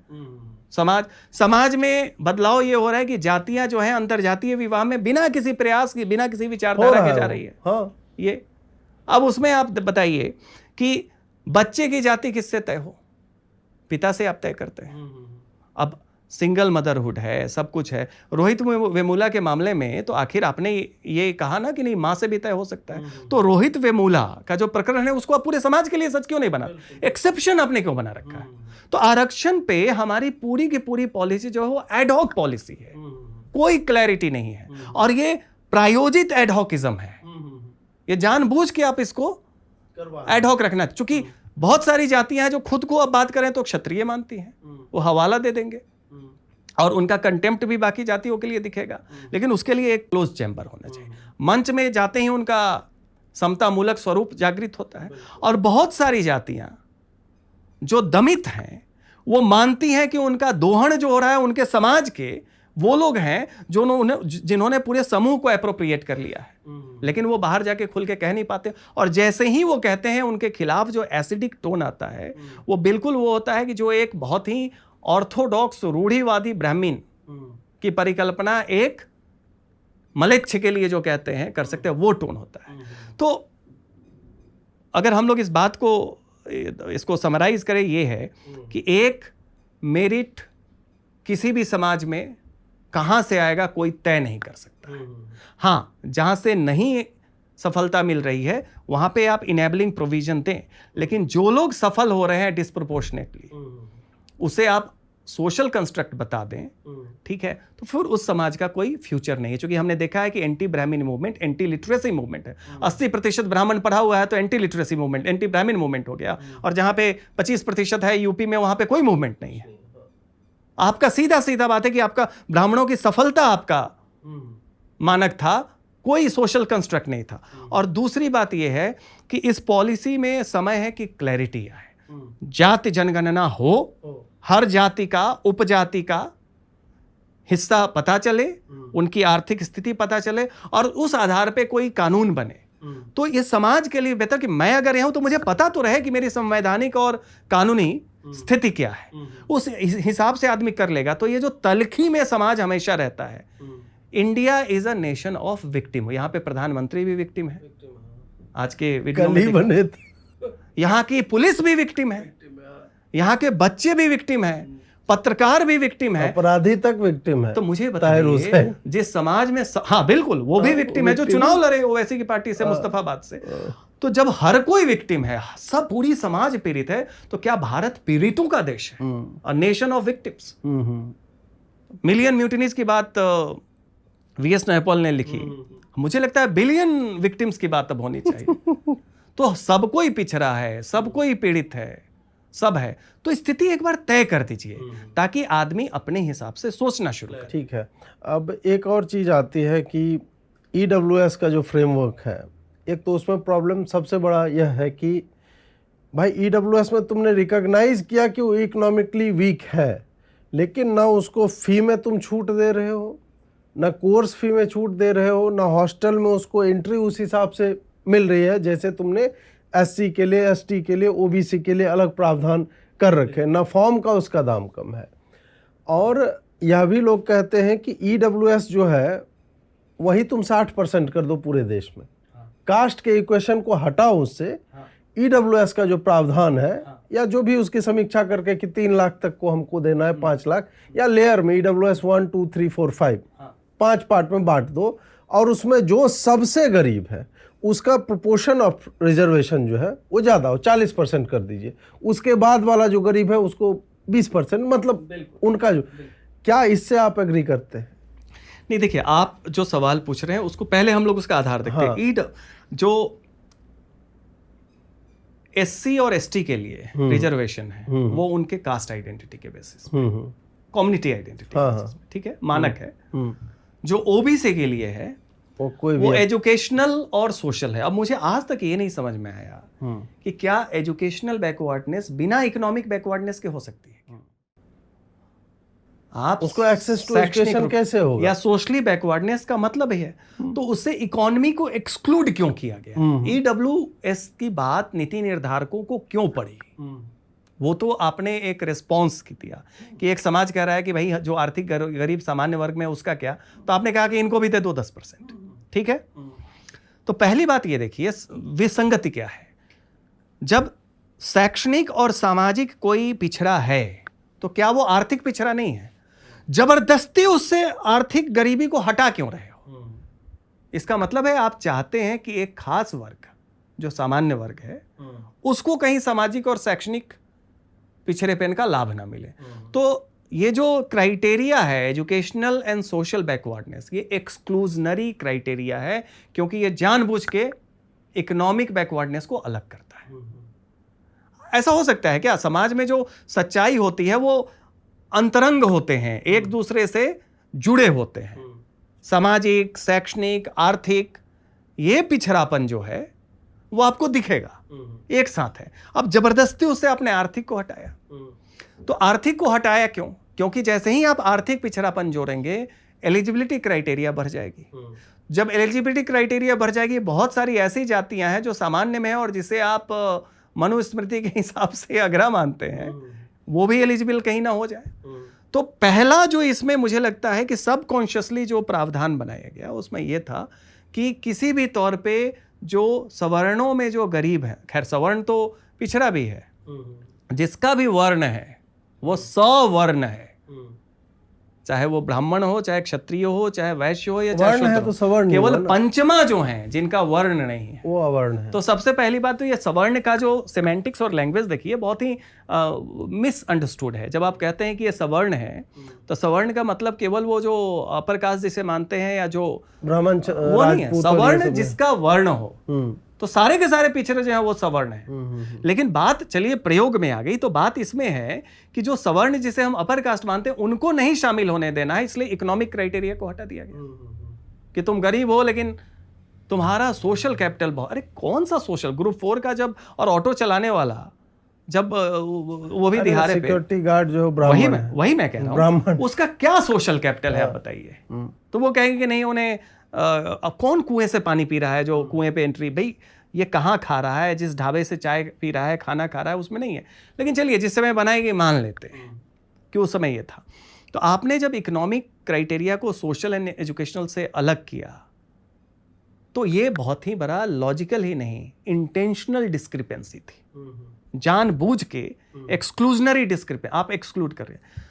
चूंकि जब पिछड़ों का और विमर्श एकजुट नहीं हो पाया अपने इंटरनल कॉन्ट्राडिक्शन से, जब विखंडित होना शुरू हुआ, तो आया कि जब आपस में हम कंपीट कर रहे हैं तो सवर्णों की भी बैलेंसिंग भूमिका है, उनका भी वोट चाहिए, तो उनके आक्रोश को भी थोड़ा बहुत अकोमोडेट कर ले। आपने ईडब्ल्यूएस ले आया। मुझे लगता है कि तो फिर तो अगर इकोनॉमिक अलग है तो एक सोशल बैकवर्डनेस बना दो, एक एजुकेशनल बैकवर्डनेस बना दो। हम जानते हैं कई जातियां हैं जो दबंग हैं, अगर एजुकेशनल आप उनका सोशल कॉन्फिडेंस इतना खतरनाक है और प्रभाव भी है, एजुकेशनल में देखिए बहुत पिछड़े हुए हैं। तो या तो कर दीजिए, कंपार्टमेंटलाइज कर दीजिए ना कि ये जाति एजुकेशनली बैकवर्ड, ये जाति सोशली बैकवर्ड, ये जाति ये इकोनॉमिकली बैकवर्ड कर दीजिए। तो नहीं, आपका जो जब मूल चरित्र, जैसे हमने कहा ना, ब्राह्मणवाद में ब्राह्मणों को ही पनिश करना है, बाकी सब जो विमर्श है वो चतुराई की बात हो रही है, उसमें कोई कन्विक्शन नहीं है। सच्चाई व्यवहारिकता में दिखी जब उनके घरों पे आक्रमण किए गए। उसी तरीके से सोशल एंड एजुकेशनल बैकवर्डनेस से इकोनॉमी को अलग करना वो प्रायोजित ही था कि इसमें सामान्य वर्ग के लोग ना आ जाए, और सारा तर्क इस एक्सक्लूजन को दिमाग में रख के, सबकॉन्शियस में रख के गढ़े जाते हैं। एकेडमिया भी करती है, वो भी करते हैं, और बैरिस्टर ब्राह्मण भी करते हैं, खूब आगे आके करते हैं। वो एक लेजिटिमेसी देते हैं, गिल्टी, अपराध बोध, विभीषण भाव जो कहते हैं कि बड़े गिल्ट में है कि कहाँ पैदा हो गए, किस कुल में पैदा हो गए। ठीक है, तो तारनहार की तलाश है, तारनहार अलग अलग विमर्श में मिलता है। और उसमें ईडब्ल्यूएस पे अब आते हैं। अब चूंकि ईडब्ल्यूएस की जरूरत क्यों पड़ी कि एक विसंगति, आपने आर्थिक पिछड़ेपन को सामाजिक और शैक्षणिक से अलग कर दिया। अब उसमें जब आप आर्थिक पिछड़ेपन को ला रहे हैं तो मुझे एक चीज समझ में नहीं आ रहा है। ये कहते हैं कि ओपन कैटेगरी से आपने 10% हटा दिया, तो ये आप मान लिए कि ओपन जो 50% है वो केवल सवर्णों के लिए नहीं है। नहीं, वो सवर्णों के लिए ना, वो तो जनरल बॉगी है ना ट्रेन का। अच्छा, हाँ, वो एक्सक्लूसिव थोड़े रिजर्वेशन, वो तो हर किसी के लिए, उसमें कोई भी आ सकता है। ठीक है, और नौकरियों में अलग अलग जो भी हो, लेकिन हम लोग ने शैक्षणिक संस्थानों में देखा है कि जनरल कैटेगरी में बहुत सारे ऐसे सेंटर्स में 50% वो आते थे और मेरिट से आते थे, जिनका कि ओबीसी, और ऐसा प्रावधान भी है ना कि ओबीसी को अगर या किसी भी दूसरे कैटेगरी को ओपन कट ऑफ में अगर वो जा रहा है तो जा सकता है उस कैटेगरी में। बिल्कुल, ये भी प्रावधान, बिल्कुल वही हमने कहा कि ओपन, इसमें तो इन्होंने कहा कि हमारा हक मारा जा रहा है। तो बात ठीक है, तार्किक तौर पे हक मारा जा रहा है। ओबीसी, एससी, एसटी कैटेगरी है, तो ओपन कैटेगरी भी किसी के लिए रिजर्व नहीं है, वो सबके लिए है। उसमें से 10% रिजर्व किया गया। व्यक्तिगत तौर पे हम जब ईडब्ल्यूएस है, हम बहुत इसके लिए उत्साहित नहीं थे। हमें लगा कि इसका कोई मतलब नहीं है, कॉस्मेटिक प्रोविजन है। एक परिवार में एक भाई को आप कहेंगे कि खेती वेती है तो चलो दिखा के कर दो, हो जाए उससे, इसका कुछ लाभ नहीं होने वाला है, जैसे कि बाकी से भी लाभ नहीं हुआ है, ना तो कोई रिप्रेजेंटेशन होने वाला है। लेकिन बात ये आती है कि जब आप 10% के ईडब्ल्यूएस का विरोध करते हैं तो विरोध का आधार क्या है कि आर्थिक पिछड़ापन एक इनवैलिड कैटेगरी है। किस देश में, दुनिया के किस जगह पे इकोनॉमिक बैकवर्डनेस जो है, पूरा मार्क्सिज्म उसी के ऊपर, वो तो कहता है उसके अलावा कोई सच्चाई नहीं है। पूरा का पूरा जो थॉमस पिकेटी की बात है, इनइक्वालिटी इन 20th सेंचुरी और कैपिटलिज्म को ले रहे हैं, वो इकोनॉमिक बैकवर्डनेस की बात कर रहे हैं। यही लोग जब जाएंगे तो वहां पे एक क्लास की बात करना शुरू करेंगे। भारत एकमात्र ऐसा देश है जहां पे आर्थिक पिछड़ेपन को लेके, आर्थिक मापदंड को लेके जब आरक्षण की प्रोविजन, मैं व्यक्तिगत तौर पे इसके पक्ष में नहीं, लेकिन तर्क के लिए जब इसकी बात आती है, जो इसके लिए इस पे आक्रमण होता है उसमें यह है कि ये एक इनवैलिड कैटेगरी है। इनवैलिड क्यों है? क्योंकि इससे जिसे आप ब्राह्मणवादी जातियां कहते हैं उसके लोगों को लाभ मिल रहा है। तो आपकी घृणा है उस जाति से, ये एंटी ब्राह्मण हेट्रेड है, जिसके कारण ये आर्गुमेंट आ रहा है। नहीं तो किस समाज में, किस रेशनल ट्रेडिशन में इकोनॉमिक बैकवर्डनेस को एक इनवैलिड क्राइटेरिया बताया जाएगा? ये एक वैलिड क्राइटेरिया है। अब रही बात जो आपने कही कि क्या ऐसा हो सकता है कि हम 60% सीट आरक्षित कर दें और उसमें हम ग्रेड 1, ग्रेड 2 सब कैटेगराइज कर दें। मुझे लगता है कि इसमें एक और भी चीज, जैसा कि एक आप इंडेक्सिंग करें, इकोनॉमिक, एजुकेशनल, सोशल, और उसके साथ एक कास्ट भी जोड़ दें कि अगर कोई दलित, तो होता है ना कि 1 से 10 का, तो उसमें कास्ट को भी कुछ पॉइंट दें। उसमें कोई, चूंकि हम लोग एवरेज से मानते हैं कि अभी भी मान लीजिए गुजर समाज है, बहुत लैंडेड दिल्ली के आसपास में होगा, लेकिन वो शैक्षणिक तौर पे पिछड़ा हुआ है, अभी भी उसका सोशल कैपिटल एजुकेशनल इंस्टीट्यूशन में नहीं है। तो भले ही वो कास्ट बहुत आगे है, उसको आप थोड़ा सा कास्ट के आधार पे, कोई ब्राह्मण या कोई खत्री है, उससे ज्यादा दे सकते हैं। वो एक प्रोविजन हो सकता है। लेकिन आप देखें, इस पे राजी कौन होगा? जंगल में मोर नाचा किसने देखा? ये बात जहां पे तय होनी है भारत के संसद में, तो हमने कहा कि भाई राज्य जो है, जो इंडियन स्टेट है, उसका व्यवहारिक पक्ष सरकार है। सरकार का व्यवहारिक पक्ष है कि जो पॉलिटिकल पार्टी है, पॉलिटिकल पार्टी का व्यवहारिक पक्ष है जो वोट है, वोट जो है जातियों के आधार पर तय हो रहा है। तो ये जंगल में मोरना चाह किस बिल्ली के गले में घंटी बांधेगा कौन? हमें लगता है कि हम लोगों की जो भूमिका है वो ये है कि ये विमर्श में ये बात रहनी चाहिए, केवल इसलिए कि ये संभव नहीं है तार्किक तौर पे या व्यवहारिक तौर पे उस पर चर्चा ही ना हो। ये सबसे बड़ी कमी होती है किसी भी समाज की, और उस नाते वो एक बहुत ही रेशनल अल्टरनेटिव हो सकता है। मेरा मानना है उसमें कास्ट को भी एक क्राइटेरिया हो, ताकि लोग ये ना कहें कि जाति की जो अपने पिछड़ेपन है और जाति का जो एहसास है वो इसमें कहीं भी नहीं आ रहा, तो उसको शामिल कर लेना, लेकिन केवल उसी के आधार पे तय न करिए। तो अभी कि not only on the basis of, जब कहा जाता है कि जो भारत के रिजर्वेशन या स्पेशल प्रोविजन के लिए या जो फंडामेंटल राइट्स पे कि there shall be no discrimination, उसमें लिखा जाता है only on the basis of caste class, मतलब कि 5-6 क्राइटेरिया हो तो डिस्क्रिमिनेशन, पॉजिटिव डिस्क्रिमिनेशन हो सकता है, तो ठीक है। आप ये जो सबसे बड़ी विसंगति यह है कि जो भी आरक्षण का पक्षधर है वो इकोनॉमिक क्राइटेरिया को शामिल नहीं करना चाहता। क्यों नहीं करना चाहता है? इसका मनोवैज्ञानिक एक अध्ययन होना चाहिए, क्योंकि सब कॉन्शियस में आप देखेंगे वो ये है कि कुछ भी हो जाए, कुछ खास जातियों को उनकी स्थिति कितनी भी बदतर हो जाए, वो इसमें शामिल ना हो जाए। इसलिए इकोनॉमिक क्राइटेरिया को सोशल, एजुकेशनल और बाकी के साथ आप यहाँ पे लोग नहीं जोड़ना चाहते। और आप जब पूरे देश में आप घूमे हैं, और मेरा अनुभव जो रहा है कि विद इन दलित कास्ट जिस प्रकार की हेट्रेड है आपस में, वो आपको सवर्ण वर्सेस दलित में नहीं दिखता है। देखिए बहुत ब्राह्मण एक डोम को उतना हेट नहीं करेगा जितना हो सकता है जाटव या चर्मकार समाज का वो उसको हेट करेगा। बिल्कुल बिल्कुल बिल्कुल। और वो मतलब ये ब्राह्मणों की बेटी इनको चाहिए, जो एक सेक्सुअली परवर्टेड, जो एक अम्बेडकराइट्स का ये चलता है, और इनके आईएएस तक स्टेज से ये सारी बातें बोलते हैं, लेकिन वही अपने कास्ट हायरार्की में मूव नहीं करना चाहता है। सबसे नीचे की डोम को मान लीजिए कि वो बोले कि हम चमार या माली या नाई जो भी है, इसमें हम आगे बढ़ना चाहते, उसके साथ तो पत्तल बैठ के तुम खाने नहीं देते हो। अगर डॉक्टर अंबेडकर ने लिखा एनाइहिलेशन ऑफ कास्ट, कोई एनाइहिलेट नहीं चाहता अपने कास्ट को करना, सब वन इक्वलाइजेशन और उसके बाद वेलराइजेशन ऑफ कास्ट है। आप दिल्ली से पश्चिमी उत्तर प्रदेश, राजस्थान, पंजाब, किसी तरफ से किसी दिशा में चले जाएं, आपको बोर्ड क्या मिलना शुरू होगा? The great Jatav, the royal Jatav, हाँ ये सब लगा हो, कार पे चिपका के जो हमारे भीम आर्मी के आजाद समाजवादी हुआ। तो 2017 में जब सहारनपुर का वो दंगा हुआ, उस समय हम वहीं पे एक रिसर्च 18 में नहीं 17 में हुआ था, एक अंबेडकर के जन्मदिन पे जो हुआ वो था, 17 में हुआ था। यूपी का चुनाव था 2017 वाला, उसकी बात हम कर रहे हैं। 2017 नहीं, चूंकि हम थे वहां पे इसलिए वो तिथि हमें याद है। तो उसमें जब हुआ, दो एक साथ हुआ था, एक सड़क दोधली वाली भी थी जो मैं उसका वाला कह रहा हूँ जिसके कारण SC/ST एक्ट को मोदी ने और नहीं, वो 18 में, वो तो भारत बंद हुआ था, वो वाला बात था, वो अलग चीज है। ये हम बता रहे जो सहारनपुर में हुआ, जब भीम आर्मी प्रोमिनेंस में आई, जब ये आए, तो जब वहां पे हुआ, उसके पहले भी ये करते थे। तो इनके जो गांव था वहां पे लिखा, उस पे बोर्ड था कि welcome to the land of great चमार।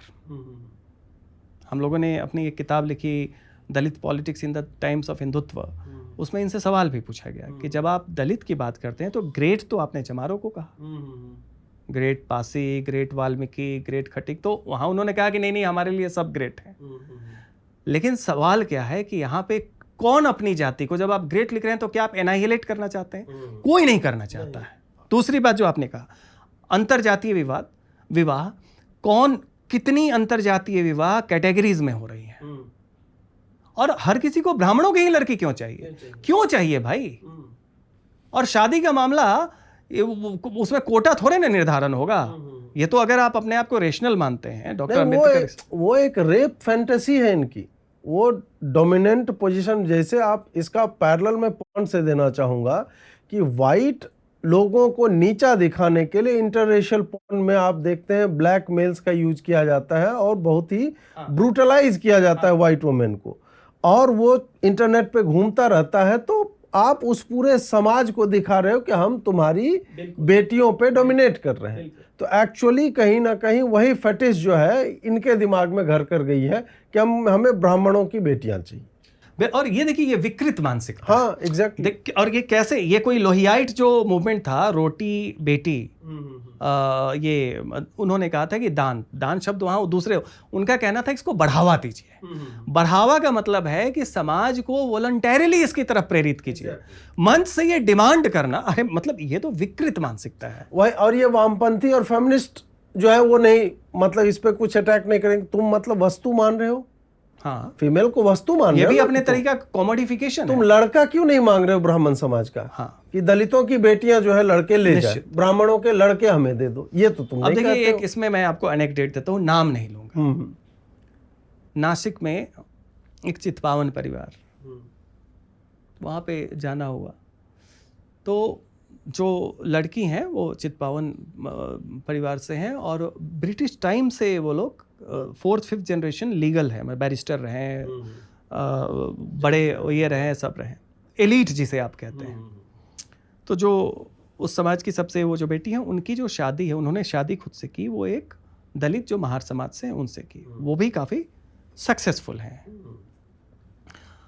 तो हमारी जब बात हो रही थी तो वो फैमिली काफ़ी प्रोग्रेसिव है जो लड़की वाली, तो उन्होंने कहा कि हाँ हमने किया और बहुत सारे हमारे रिलेटिव अटेंड करने नहीं आए, जो बात सही है, लेकिन उन्होंने वॉलंटरली किया।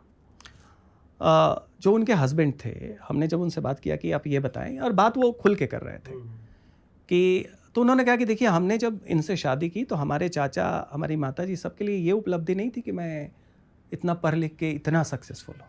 ये उपलब्धि है कि मैं, हाँ, कि मैंने एक ब्राह्मण समाज के लड़की से शादी की। पहली बात ये, हमने कहा कि आप ये बताएं कि अगर इनकी जगह अगर ये मराठा होती तो उन्होंने कहा कि थोड़ा सोच के कि फिर मैं सोच, और ये बिल्कुल सही बात मैं बता रहा हूँ और बहुत हाल की बात, बोला फिर मैं सोचता। हमने कहा क्यों? तो उन्होंने कहा ब्राह्मणों से डर नहीं लगता है। देखिए, जब आप एग्रेशन अपना दिखाते हैं, जब मराठा काली पट्टी बांध के मार्च कर जाते हैं, और वो मार्च किस पे होता है? उन घटनाओं पे होता है जिसमें दलित समाज जो है वो दूसरा पक्ष होता है। आपने देखा है प्रकाश अंबेडकर से लेके किसी भी दलित संगठन को उस पे स्टेटमेंट इशू करते हुए? नहीं करते लोग। जो सबसे एग्रेसिव अंबेडकराइट पोजीशन है वो उस समाज के प्रति है। क्यों? डर नहीं लगता है। खैर, हमने नाम नहीं लिया, कुछ नहीं किया, लोग कहने का मतलब है कि उन्होंने फिर बाद में कहा कि डर नहीं लगता है कि ब्राह्मण वो काटेगा दिमाग से नहीं, वो दिमाग से लड़ता है, तो हम साहस करते हैं कि हम भी लड़ सकते हैं। उसकी बजाय जो बाकी जातियां जिसका हमने जिक्र किया, वो सीधा फिजिकल उनसे कन्फ्रंटेशन होता है, वहाँ हमारी वल्नरेबिलिटी दिखती है। तो ये जो फैंटेसी हो या एग्रेशन हो या विकृति हो, इसका एक कारण ये भी है कि आप सबसे ज़्यादा डेमोनाइज भी उसी को कर पाते हैं जिससे आपको डर नहीं लगता है, और जिससे आपको डर नहीं लगता वो सफल हो जाता है, फिर तो उसका डेमोनाइजेशन भी उसी आधार पे जाता है। तो मेरिट एक सोशल कंस्ट्रक्ट है, इकोनॉमिक क्राइटेरिया बैकवर्डनेस का इनवैलिड है। ये सारी चीजें भारत में ही चल सकती है, और आप देखिएगा आने वाले समय में भारत विश्व गुरु है। अब ये इकोनॉमिक बैकवर्डनेस जो है, ठीक है, वो अब आपको विदेशों में भी दिखना धीरे धीरे शुरू होगा। कास्ट की बात पहुंच गई है, मेरिट कंस्ट्रक्ट है, वो बात पहुंच गई है, इकोनॉमिक क्राइटेरिया कुछ नहीं होता है। तो बैकवर्ड कौन है? मुझे लगता है कि जेंडर में फ्लूइडिटी आ रही है ना, कि मैं मेल में फीमेल ट्रैप्ड हूँ, फीमेल में मेल ट्रैप्ड हूँ, तो मुझे लगता है कि मैं बहुत ही पूंजीपति परिवार में पैदा हूँ और मुझे लगे मैं पिछड़ा हूँ। नहीं, अभी रवि किशन का स्टेटमेंट एक आपने देखा, बोले कि मैं 7 स्टार होटल में भी जब जाता हूँ तो मेरी गरीबी मुझे खिचड़ी ही ऑर्डर करने को कहती है, मैं कपड़े भी वहाँ लॉन्ड्री में भेजना नहीं चाहता हूँ। ये भी है, वो ट्रैप्ड है। भगवान करे वैसी गरीबी हम सबको नसीब हो। वो 7 स्टार भी बोल रहा है, बोले गजब। वो देखिए, ये जो गरीबी ओढ़ने की बात, हाँ, एक है, गरीबी है, हाँ, लेकिन आर्थिक गरीबी अगर है तो आर्थिक आधार पिछड़ापन का क्यों नहीं वैलिड है? हाँ। मेरे पिताजी लाल कार्ड होल्डर, जब तक मैं सफल नहीं हुआ जीवन में, मेरे पिताजी लाल कार्ड होल्डर। और ये नहीं कि हम भूमिहार हैं, डोमिनेंट कास्ट से हैं तो हमने मुखिया, नहीं, मेरी पारिवारिक स्थिति वैसी घटिया थी कि मुझे लाल कार्ड की आवश्यकता थी। अब बताए कि इकोनॉमिकली मैं बैकवर्ड नहीं था, मुझे आवश्यकता नहीं थी रिजर्वेशन तो वहां पे उस ये हिसाब आता से। है कि आपका भूमिहार होना तो वो सीधा जोड़ा जाएगा कि भाई इनका जो सोशल कॉन्फिडेंस है, हाँ, कल्चरल कॉन्फिडेंस है, अगर मान लीजिए है भी तो वो तो यादव समाज का ही है। वो जाट समाज से ज्यादा किसका कौन। अब हरियाणा में तो खैर उनको नहीं मिल रहा है, दिल्ली में चले जाएं, पश्चिमी उत्तर प्रदेश में चले जाएं, मतलब आप गाजियाबाद से मेरठ मुजफ्फरनगर होते हुए सहारनपुर तक चले जाएं, छोटे से भाई, उसमें चरण सिंह के पहले की बात है। अलीगढ़ के राजा जाट थे, राजा महेंद्र। उस आप राजस्थान में चले जाइए, ये विष्णोई समाज का देख लीजिए, उस समाज के तो उत्कृष्ट लोग हैं किसी और क्षेत्र में। मीणा एसटी पे हमने बात ही नहीं की उस पे। तो वो तो देखिए, मीणा जो इधर अलवर और सवाई माधोपुर साइड के हैं, और उधर जो उदयपुर के नीचे डूंगरपुर वगैरह में जो गुजरात के मेवाड़ क्षेत्र के मिन्ना है, जो भील समाज से हैं, सबको एक कर दिया गया। वो संभवतः स्पेलिंग मिस्टेक या कोई बंदा था, उसने वो कहानी आती है इंदिरा गांधी के टाइम में, सब होता है। लेकिन सवाल है कि अब एक बार जब आपने दे दिया तो ले नहीं सकते वापस। तो ये इसमें बैक आरक्षण में कोई बैक गियर नहीं। देखिए, इसका एक ही निदान है, ब्राह्मणों को छोड़ के सबको दे दिया जाए। मैं कोई ब्राह्मण नहीं हूं, लेकिन हमें मानता भी नहीं। हाँ, बिहार में भूमिहार को एसटी में शामिल करने की बात हो रही, बहुत अच्छी बात है, कर दिया जाए। लेकिन हम कहते हैं पूरे समाज को आप आरक्षित कर दीजिए। तमिलनाडु में तो 93% के करीब है आरक्षित ना, एवरीवन इज बैकवर्ड। तो भारत पिछड़ों का देश है, भारत पीड़ितों का देश है, भारत में मेरिट जो है वो सोशली कंस्ट्रक्टेड है, और आर्थिक आधार पे पिछड़ेपन की नीति जो है वो एक पाखंड है, फर्जी बात है। ये आइडिया ऑफ इंडिया भारत की जो राजनीतिक और इंटेलेक्चुअल विमर्श है उसमें चलता है। एक और प्रश्न, मतलब ओबीसी को ही लेकर के कि ओबीसी में जाने का क्राइटेरिया क्या है, जो आपने दिल्ली यूनियन डिबेट में भी बोला था कि ये कितना फ्रिवलस हो गया है कि जो पटड़ी उखाड़ देगा वो ओबीसी में हम उसको डाल देंगे। मतलब एससी एसटी का तो फिर भी एक लॉजिकल कुछ है कि भाई हम इस कारण से इनको इन ग्रुप्स में रख रहे हैं। ओबीसी तो मतलब इसका लॉजिक क्या है ओबीसी बनाने का? यही कहा कि भाई एससी और एसटी के लिए जो आपने आधार दिया वो तो संविधान भी कहता है कि जो कम्युनिटी है उनको दिया जाएगा। ओबीसी के लिए तो सी का मतलब क्लास होता है, जाति तो है नहीं। तो इनके लिए इसलिए कहा कि समाज में इनको चिन्हित करने का मापदंड था, जो हमने कहा कि अस्पृश्यता, वो एक मापदंड है। अगर आपके साथ अस्पृश्यता नहीं हुई तो आप दलित नहीं हो सकते, आप अगर मुख्य धारा से अलग नहीं रहते आप आदिवासी नहीं हो सकते, ठीक है। लेकिन पिछड़ा में हुआ कि वो काका कालेलकर जो नेहरू जी के समय में आया, तो उसमें भी हुआ कि कास्ट नहीं, कास्ट अकेले नहीं है, कास्ट के साथ सुप्रीम कोर्ट में भी ये यू टर्न आ रहा है कि caste can not be a criteria. उसके बाद caste can be one of the criteria, caste is the criteria. अब दी के साथ है कि थोड़ा बहुत तड़का मार दो, बट केक का बेस जो है वो कास्ट हो जाता है। ये आया तो सवाल है कि संविधान में कास्ट वर्ड ओबीसी के लिए नहीं है। लेकिन जब कमीशन बनाई गई तो सरकार ने बनाई, और कमीशन जो है वो पावर डिस्कोर्स में चलता है। कोई भी चीज अगर यही अमेरिका में कितना है, आप ब्लैक्स के लिए तो बहुत ही मिनिस्क्यूल रिजर्वेशन है, न के बराबर है। उस पे ट्रंप से लेके तमाम लोग कह रहे हैं कि आप डाइवर्सिटी, DEI जो है डाइवर्सिटी इक्विटी इंक्लूजन, उसको उन्होंने हटा दिया। जबकि आप देखेंगे कुछ नहीं है, नगण्य है, उससे कोई समाज नहीं होता है। बाका केस है 1970 की, जिसपे वो पूरा जजमेंट है, उसने बोला कि भाई आप किसी को एम्पावर कीजिए, लेकिन मेरे क्या कॉस्ट पे, मेरा मार्क्स ज्यादा है उसका कम है। सुप्रीम कोर्ट ने फेवर में दे दिया। तमाम पॉलिटिकल साइंटिस्ट लिखने लगे नहीं ऐसा नहीं हो सकता है, ये नहीं हो सकता है। तो वहां पे बात क्या है कि ब्लैक क्या है वहां पे भी तय है, फिर भी वो है। यहां पे ओबीसी कौन है ये तय नहीं है, इसलिए आप कमीशन बनाए। कमीशन सरकारें बनाती हैं, सरकार जो है पावर डिस्कोर्स में कहने के का कंक्लूजन पहले से तय रहता है कि हमें इसको डालना है। अब आप उसको जस्टिफाई करने के लिए क्राइटेरिया ढूंढते हैं, ये हर जगह। अगर ऐसी बात नहीं होती तो आप बताइए कि अलग अलग दबंग जातियों के लिए कोटा फिक्स कर दिया जा रहा है कि आप हमको ओबीसी में नहीं कर सकते हैं, लेकिन हम आपको ये आपकी कास्ट के लिए एक कोटा कर सकते हैं। वो किस आधार, वो पावर शुद्ध पावर इक्वेशन है। कोई आपको क्रूड पावर को रेशनलाइज करना है, तो ओबीसी क्राइटेरिया में तो बहुत सारी जातियां हैं जो डिजर्व करती हैं, लेकिन इस डिस्कोर्स को जिन्होंने कैप्चर किया और जो सबसे ज्यादा इसका डंका बजाते हैं ये वो जातियां हैं जो अपने मतलब कहते हैं एल्बोइंग के पावर के दम पे, एल्बो पावर के दम पे अपने आप को पिछड़ों में शामिल करवाते हैं और फिर पिछड़ेपन का सबसे ज्यादा दावा भी मंच से करते हैं। ये वो जातियां हैं जो जिसका अगर पुलिस एफआईआर का जातीय समीक्षा करें कि दलितों पे सबसे ज्यादा अत्याचार राज्यवार करें तो आप देखेंगे सबसे प्रमुख जातियों में इनकी हिस्सेदारी 84% बता रहे कि डेटा सब है। 84% जो SC/ST केस में आते हैं वो ओबीसी के ऊपर, और ओबीसी की कुछ जातियां, उसमें भी जो कुछ dominant जातियां, caste पूरी होगी, ओबीसी नहीं, हाँ वो 60-70% उसमें वही अति है। पिछड़े तो आप गांव में बढ़ई है, गांव में ततमा है, हाँ गांव में वो कहाँ करता है ये सब। हाँ पनवारी चौरसिया हैं, सब हैं, पंसारी हैं, ये सब लोग हैं। इनका देख लीजिए, इनकी स्थिति तो बहुत जगह है कि उसको लगता है कि इसके पास सोशल स्ट्रेंथ नहीं है। लेकिन सबसे ज्यादा जो दलितों की प्रताड़ना है वो पिछड़ों में जो सामंती पिछड़ा है, सामंती मतलब पैसे से नहीं, मानसिकता से, लैंड होल्डिंग से और अपने कल्चरल इमेजिनेशन से, सेल्फ आइडेंटिफिकेशन से। जब हम आप बैठते हैं तो वो खुद को कैसे चिन्हित करता है, ना कि मंच पे, ये सबसे ज्यादा शोरमा। तो ओबीसी में शामिल होने का क्राइटेरिया शुद्ध सरकार की मोनोपोली है।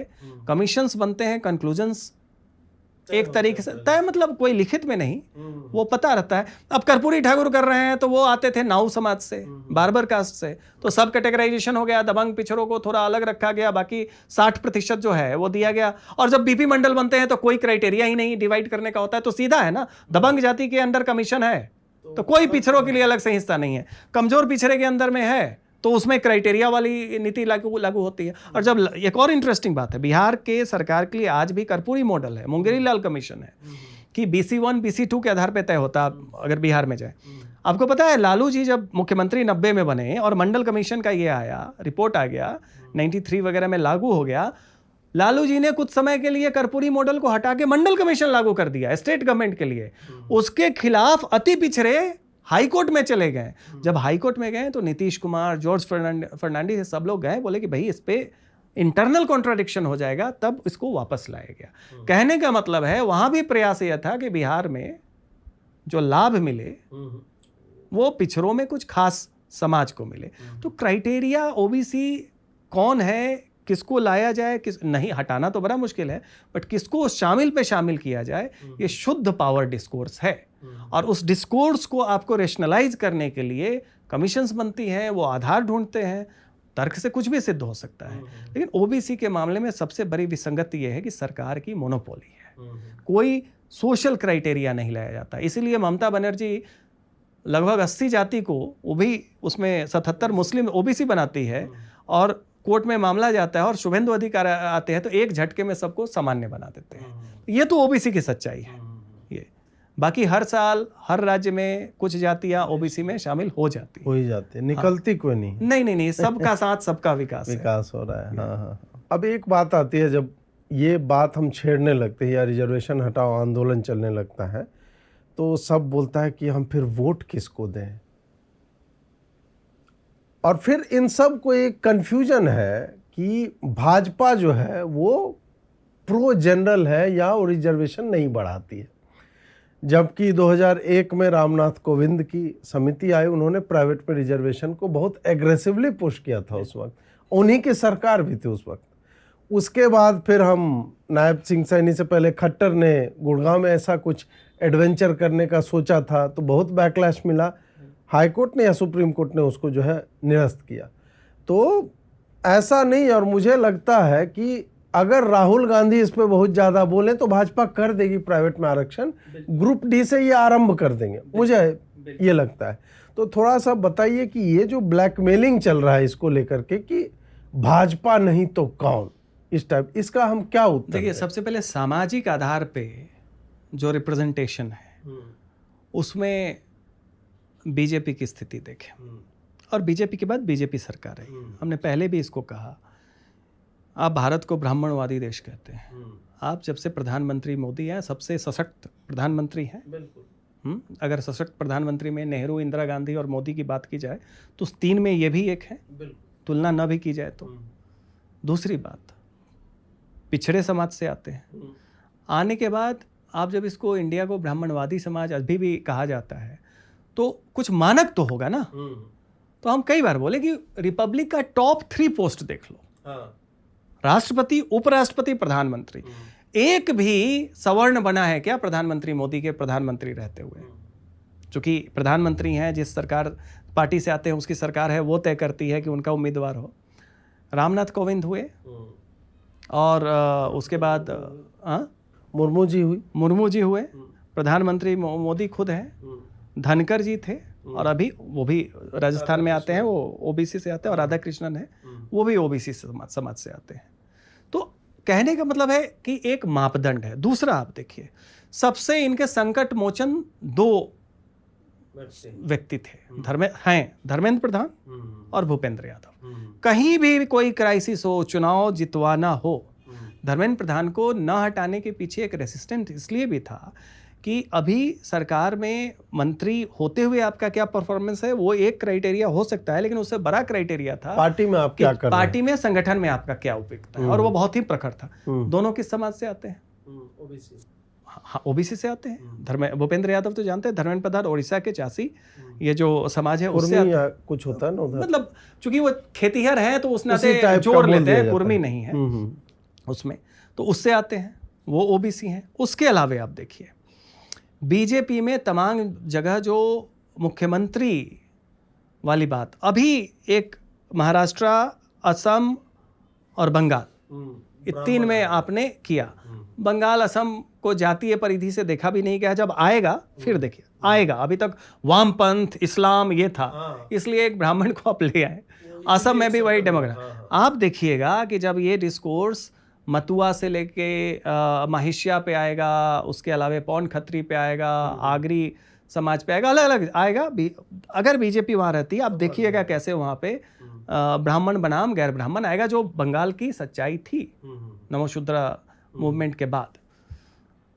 तो वो उसको छोड़ दें तो बाकी जगह जो इनका चॉइस होता है इनवेरिएबली दलित, अति दलित, महापिछड़ा, ओबीसी से ज्यादा है, पिछड़ों से इनका ज्यादा होता है। अब वो भी छोड़ दीजिए, आप जिला स्तर पे देखिए अध्यक्ष कौन है, प्रदेश स्तर पे देखिए अध्यक्ष, इनवेरिएबली आप देखिए 2017 में जब बीजेपी आती है, मायावती कह रही थी कि हमने 100 मुसलमानों को टिकट दिया, सपा में अखिलेश compete कर रहे थे, और बीजेपी हर 2 विधानसभा को मिला के 200 पिछड़ा वर्ग सम्मेलन की, उसमें यादव समाज को छांट के किया गया, तो पिछड़ा वर्ग सम्मेलन। तो पूरी की पूरी जो इनका जोड़ है पिछड़ों पे है। दलितों में अभी भी इनको लीडरशिप ऑर्गेनिक क्रिएट करना बाकी है, तो वो बोरोड कर लेते हैं, जीतन मांझी आ जाते हैं, कोई सब आ जाते हैं। आदिवासियों में इनका कुछ कुछ आधार है। तो आज के तारीख में बीजेपी पिछड़ों की, ओबीसी की सबसे बड़ी पार्टी है, पूरे देश में सबसे बड़ी पार्टी है। BJP effectively is an OBC party, ये सच है। ब्राह्मण बनियोग पार्टी अब नहीं रही। हाँ, उनको हटाया नहीं गया है, लेकिन ये आज के तारीख में सामाजिक आधार पे ये पिछड़ों की पार्टी। तो पहला तो ये सच है। जब बीजेपी के तरफ अगड़ों का आकर्षण हुआ, मजबूरी में या किसी भी कारण से, वो दौर था जब मंडल का दौर था, यूपी में काशीराम भी थे उस समय में थे, मंडल, राम मंदिर। उसमें क्या हुआ कि जो कांग्रेस की स्थिति जब डूबती गई तो बीजेपी ने आरक्षण का विरोध नहीं किया था, क्योंकि हिंदुत्व का भी जो विमर्श है, जो एग्रेसिव हिंदुत्व है, कभी ब्राह्मणिकल नहीं रहा। सावरकर का हिंदुत्व जो है वो आर्टिकुलेशन में रेडिकल है, एक्शन में नहीं है। वो लिखता है ये करो, वो करो, सब करो। एक्शन में हिंदुत्व जो है तब जुड़ा है जब इसके साथ सबल्टर्न कम्युनिटी जुड़ी है, और वो मंडल के दौर में बीजेपी सबसे एग्रेसिव थी हिंदुत्व में। नायक कौन था आपका? कल्याण सिंह। क्या थे वो? लोध समाज से पिछड़े। अच्छा, वो राजपूत नहीं थे? नहीं, लोध समाज से। उमा भारती, हाँ, लोध समाज से पिछड़े। बजरंग दल जो सबसे एग्रेसिव था, उसका ऑल इंडिया प्रेसिडेंट कौन था? विनय कटियार। क्या थे? कुर्मी। और ये एक दो चीजें नहीं है, और ये लोग किसी के, आप जो कहते हैं ना कि ये किसी के द्वारा प्रायोजित नहीं थे कि कोई ब्राह्मणवादी ताकतों ने इनको आगे रखा था, ये समाज को लीड कर रहे थे। उमा भारती का याद कीजिए, अगर बचपन की कुछ मेमोरी हो तो क्या उनका एक टेक्टोनिक अट्रैक्शन पूरे सोसाइटी में था। तो जो एग्रेसिव हिंदुत्व जो कहते हैं, जो एक्शन में रेडिकल है, वो तो इनके आने के बाद हुआ है, जब इससे सबल्टर्न जुड़े हैं। तो उसमें सवर्ण क्यों जुड़ा? सवर्ण जुड़ा कि उस समय मंडल के टाइम में चाहे लालू यादव हो, इधर मुलायम सिंह हो और बाकी जगह हो, सब पेल रहे थे। वो बिल्कुल वो होस्टाइल सबल्टन थे। यहां पे आपको एक फ्रेंडली सबल्टन मिला। लेकिन इससे ये कंक्लूजन निकालना कि बीजेपी जो है अगरों की पार्टी है, इससे बड़ा विकृत कंक्लूजन कुछ नहीं। बीजेपी 90 से ही पिछड़ों की पार्टी बन गई थी। गोविंदाचार्य ने सोशल इंजीनियरिंग की सबसे पहले बात की। कलराज मिश्रा, लालजी टंडन के ऊपर कल्याण सिंह को बनाया गया और वो आगे से इन्होंने लीड किया। No regret, no repentance statement है। हाँ, ये देखिए, हम इसमें कहीं बहुत हम बड़ी बता बात रहे हैं कि हिंदुत्व का चरित्र समझिए कि इसका आधार कौन है। सावरकराइट हिंदुत्व और सबल्टन हिंदुत्व का ये जो फर्क है कि एक आर्टिकुलेशन में रेडिकल है, किताबें लिख रहा है, सब कर रहा है, एक एक्शन में रेडिकल। काउ विजिलेंटिज्म जो आप कहते हैं कि गौ उसमें रक्षा, कौन जातियां हैं? कुछ एक सवर्ण मिल सकते हैं, हाँ, लेकिन आप एक ब्रॉडर पैटर्न देखिए, वो कौन सी जाति नहीं, आती है। कांवड़ यात्रा में आप देख लीजिए। कांवड़ यात्रा में आप देख पिताजी लीजिए। हमेशा कहते हैं कि ब्राह्मण भूमिहार क्या करेगा धर्म को बचाने के लिए, धर्म को तो ये लोग बचाए हुए हैं। निश्चित। और सबसे अधिक कांवड़ यात्रा में आपको दलित मिलेगा, यादव मिलेंगे, ओबीसी, मतलब सवर्ण को छोड़ करके परसेंटेज आपको 80-90% तक हो सकता है। बिल्कुल बिल्कुल। तो रही बात कि पहला तो बीजेपी का चरित्र 90 से बदलना शुरू हो गया और अब वो स्थापित है। इसके जो पायलट हैं बीजेपी और हिंदुत्व के, ये सावरकराइट नहीं, सबल्टन हिंदुत्व है। इस कारण से बाबा साहब अम्बेडकर को भी आत्मसात करने में कोई दिक्कत नहीं होती, क्योंकि आप हिंदुत्व के पुरोधा भी हैं और आप पिछड़े भी हैं, तो आप विक्टिमहुड भी आपके साथ है। तो आपको कोई, अगर वाजपेयी होते तो ये चीज नहीं कर पाते, प्रधानमंत्री मोदी कर पाएंगे, क्योंकि वो हिंदुत्व के पुरोधा भी हैं और वो पिछड़े समाज से भी आते हैं, और पिछड़े में भी ऐसे समाज से जिसकी बहुत गिनती नहीं है, घांची समाज से, जो ऑयल प्रेशर तेली समाज का एक पैरेलल है। तो वहां पे जब दोनों, तो आप उसको गिल्ट ट्रैप करें, आप ब्राह्मण लोग, ब्राह्मणवादी लोग गिल्ट ट्रैप नहीं कर सकते हैं, इसलिए एग्रेशन है, क्योंकि वो पिछड़ा भी है, उसके साथ भी विक्टिम नैरेटिव है। इसलिए सबल्टन हिंदुत्व बहुत इफेक्टिव है। सवर्ण अग्रे जिसको भी, वो केवल इसलिए है कि उनको लगा कि यहां पे गाली नहीं सुनने को मिल रही है। लेकिन इससे ये भ्रम पालना कि ये आपके विमर्श से चलेगा, ये मतलब ये कहीं से भी सद्बुद्धि नहीं है। दूसरा भी देखिए, प्रधानमंत्री मोदी से ज्यादा ओबीसी डिस्कोर्स को सबसे एग्रेसिव जो व्यक्ति चला रहे हैं वो है अमित शाह। कारण उनका यह है कि अमित शाह जो है वो मैनेजेरियल पॉलिटिशियन है, वो मास पॉलिटिशियन नहीं, संगठन वाले हैं। तो उनको दिखता है, और ये संघ में भी आपको ये चीज दिखेगा कि संख्या के दृष्टि से पिछड़े जाता है। और दबंग पिछड़ों को छोड़ दीजिए, जिनकी अपनी पार्टी है, तो बाकी पिछड़े हैं, उनको अगर आपने जीत लिया, जो गोविंदाचार्य का और उसके पहले दीनदयाल उपाध्याय का, उनका भी यही था कि कमजोर पिछड़ी जातियों को पकड़ो। चूंकि जो अपर कास्ट हैं, दलित हैं, मुस्लिम हैं, कांग्रेस के साथ हैं, तो हम किसको पकड़ेंगे? जो छांव में है, जिन पे नजर नहीं जा रही है। तो आप पकड़ लेते काश्तकार जातियों को, इसको। ब्राह्मण बनिया तो थे, लेकिन ब्राह्मणों में भी पिछड़े ब्राह्मण थे, बहुत ज्यादा पढ़े लिखे बुद्धिजीवी। वो तो पढ़ा लिखा बुद्धिजीवी तो या तो वामपंथी था या कांग्रेसी था। जो पिछड़ा ब्राह्मण कह रहे हैं, जो जिसे हम कहते हैं इकोनॉमिकली हो या उसका एक कॉस्मोपॉलिटन व्यू कोट अनकोट ना हो, वो जनसंघ की तरफ गया। तो बहुत परिवार कि हमारे तो नाना जी भी जनसंघी थे, तो कोई ये बहुत ठीक है वैचारिक तौर से थे, लेकिन ये भी दिखाता है कि इस पारिवारिक पृष्ठभूमि, कुछ एक अपवाद छोड़ के, वो दिखाता है कि वो ब्राह्मण होंगे, कुछ भी होंगे, लेकिन बहुत ये नहीं था। हाँ, बनिया समाज में जनसंघ के लिए थोड़ा पहले ये आ गया था, जो हम लोग भी कहते थे कि ब्राह्मण बनिया पार्टी है। रही बात यहाँ पे कि जो पिछड़ों को कैटर करने की शुरुआत दीनदयाल उपाध्याय से लेके उसके बाद गोविंदाचार्य से लेके जो प्रधानमंत्री मोदी के समय है, इसके सबसे बड़े सूत्रधार हैं अमित शाह। इसका एक उदाहरण मैं देता हूं कि जब इनके 2014 से 19 तो ये अध्यक्ष थे बीजेपी के, जब हुआ कि जब उस समय जब ये बने थे, कब के साल नहीं याद है, उस समय राष्ट्रीय पटल में थे, प्रधानमंत्री मोदी आ गए थे यहाँ पे। ये तब भी बिहार गुजरात विधानसभा में सदस्य थे, ये विधायक थे। इनका वो जो जब उन्होंने वहाँ छोड़ा है और यहाँ पे आए हैं नेशनल ये लोकसभा में, इनका भाषण सुनिए। ये खुल के कह रहे हैं कि जो भविष्य है, जो डिस्कोर्स चलेगा, वो पिछड़ों से चलेगा, ओबीसी टर्म के साथ चलेगा। इसलिए नहीं कि ओबीसी से बहुत प्रेम होगा किसी का, ओबीसी संख्या दृष्टि से ज्यादा है, तो संगठन का लॉजिक है, वो पॉलिटिकल तो रियलिटी आप जो देख रहे हैं, यूजीसी का रेगुलेशन है, आप लोगों ने बहुत ज्यादा इसमें ये किया, सब कुछ हुआ, भाई सब पिछड़ा है। तो वहां पे दुविधा क्या है कि अरे सब पिछड़े हो गए तो एक तो कोई एक रेफरेंस तो रखो जो पिछड़ा नहीं हो, तब तो हमारे पिछड़े होने को हम सिद्ध कर पाएंगे। मैं पिछड़ा हूं ये निगेटिव आइडेंटिटी है कि कोई जो पिछड़ा नहीं है उसको दिखाओ सो दैट हम अपने आइडेंटिटी को जस्टिफाई कर सकें। किससे पिछड़े? SC ST के लिए प्रोविजन था, आपने OBC को शामिल कर दिया। अब आप बताइए चौधरी चरण सिंह यूनिवर्सिटी जो है, मेरठ यूनिवर्सिटी, उसमें जाट समाज अगर पिछड़ा हो गया, आज कोई जाट स्टूडेंट, बस ये एक एग्जाम्पल काफी है बताने के लिए। मेरठ में, मेरठ यूनिवर्सिटी, चौधरी चरण सिंह यूनिवर्सिटी में UGC रेगुलेशन के हिसाब से वहां के जो जाट हैं, लोकल जो स्टूडेंट हैं, वो पिछड़े हैं। मतलब मान लीजिए एक जाट में और बनिए में लड़ाई हो गई, कहा सुनी हो गई, उस बनिए छात्र का क्या हश्र होगा आप कल्पना कीजिए। फिर उसे पीटते हुए ले जाएंगे और बोलेंगे कि इस सवर्ण ने एक पिछड़े को प्रताड़ित किया। व्यवहारिकता में ऐसी बातें आएंगी और इसी कारण से लोगों ने इसको क्रिटिक, जब इस पे सवाल उठाया गया चुप्पी, सुप्रीम कोर्ट का इंटरवेंशन आया, सरकार को मिला।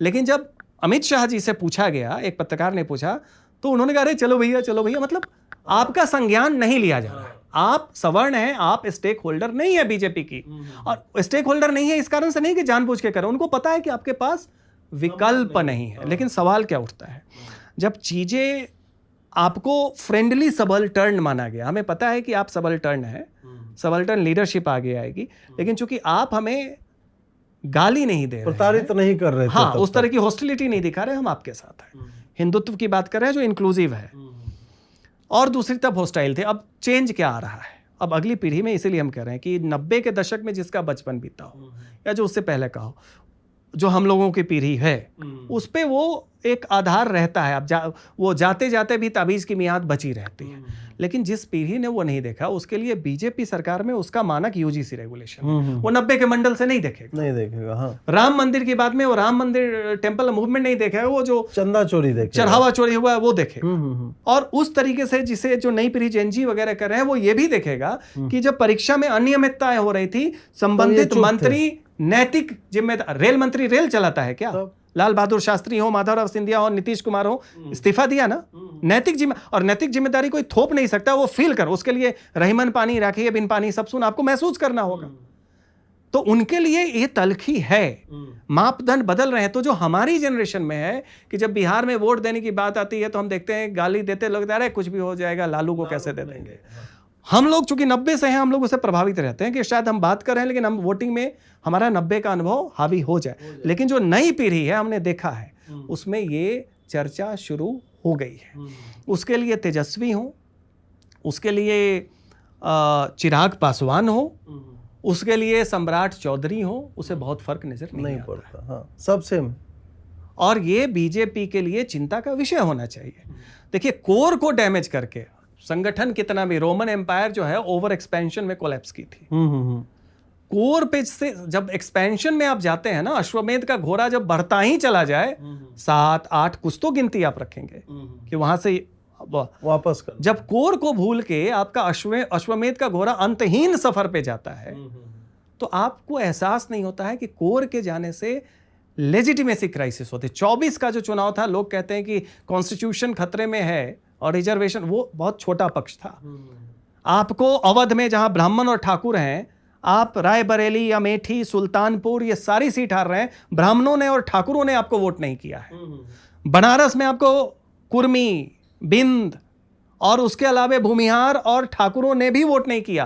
प्रधानमंत्री की जो विक्ट्री मार्जिन है वो 1 लाख के कुछ ऊपर तक रह जाती है। अगले बार हो सकता है हार जाए, संभावना हमारे कहने की बात है कि लेजिटिमेसी आपको कोर से आती है, उस लेजिटिमेसी को मैग्नीफाई जो बाद में समाज आता है वो और करता है।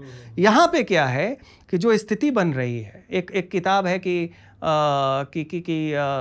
अपर कास्ट जो है वो रेबेल क्यों नहीं कर रहे हैं, अभी की नहीं, पुरानी किताब है। तो उस समय तक ये था कि चूंकि बीजेपी मुसलमानों को टिकट नहीं देती है, इसलिए वो पिछड़ों का नेतृत्व तो बढ़ा देती है, SC ST का तो लगभग उतना ही है, लेकिन वो अगरों का नेतृत्व घटाती नहीं है।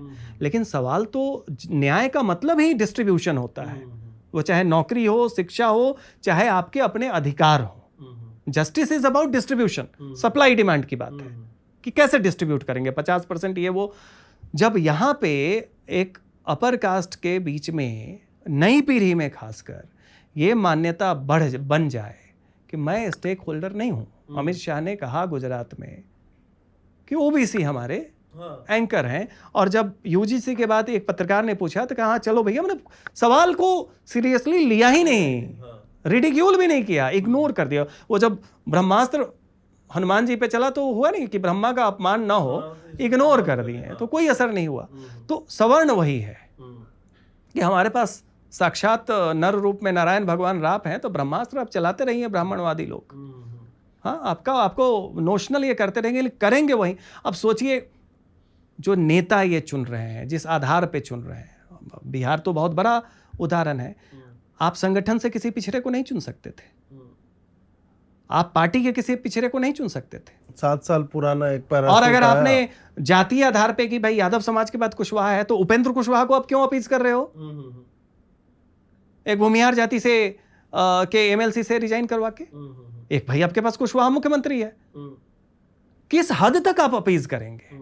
पावर इक्वेशन जो देवेश कुमार का इस्तीफा बिहार में हुआ एमएलसी से, सुप्रीम कोर्ट में जब मामला गया कि एक व्यक्ति अपने बेटे को 2 बार मंत्री का शपथ दिलवा रहा है, नीतीश कुमार और सम्राट चौधरी, तो सवाल ये उठा कि 2 बार लिया है और 6 महीने की बाध्यता है, तो इधर से आया कि नहीं 6 महीने एक टर्म के लिए, ये दोबारा शपथ लिए हैं सम्राट चौधरी के बाद, तो फिर से 6 महीना गिना जाए, लेकिन इसमें फंस गए थे। तो तुरंत अगर आप चुनवाना भी चाहे तो नोटिफिकेशन आएगा, चुनाव आयोग संज्ञान लेगा, फिर होगा, उतने में मामला आ जाता। तो एक मनोनीत सदस्य चाहिए था जो गवर्नर करता है, 12 जो होते हैं, चुना गया कि कोई एक मनोनीत से रिजाइन करवाओ और इसको बना दो। मिले कौन? देवेश कुमार। तो ये भी पावर इक्वेशन दिखाता है। तो व्यवहारिकता में आपको गाली नहीं पड़ रही है, लेकिन आप बीजेपी जिस तरीके से आगे बढ़ रही है उसमें आप उसके स्टेक होल्डर नहीं है। बांकीपुर का चुनाव, वहां के पिछड़ों के कारण अगर बीजेपी जीतती है, उसका सबसे बड़ा आधार होगा वहां के कुर्मी कोयरी लगभग 35 से 40 हजार हैं, वो हो गए। उसके बाद जो चिराग पासवान ने जाके अपील कर दी, सब कर दी, कायस्थ समाज का एक थोड़ा सा हिस्सा वो कर दिया है, बाकी जो प्रशांत किशोर का जो वोट आ रहा है वो बीजेपी का कोर वोट आ रहा है। उसमें राजद के कुछ यादव वर्ग के भी हैं, लेकिन ओवरऑल वो बीजेपी का कोर उसमें बहुत बड़ा हिस्सा है। तो ये दिखाता है कि बीजेपी के बारे में जो 90 में हम लोगों की धारणा थी, वो केवल इसलिए थी कि आप एक फ्रेंडली सबअल्टर्न पार्टी ढूंढ रहे थे कि भारत सबअल्टर्न्स का देश है, तो आपको चुनना उसी में से है।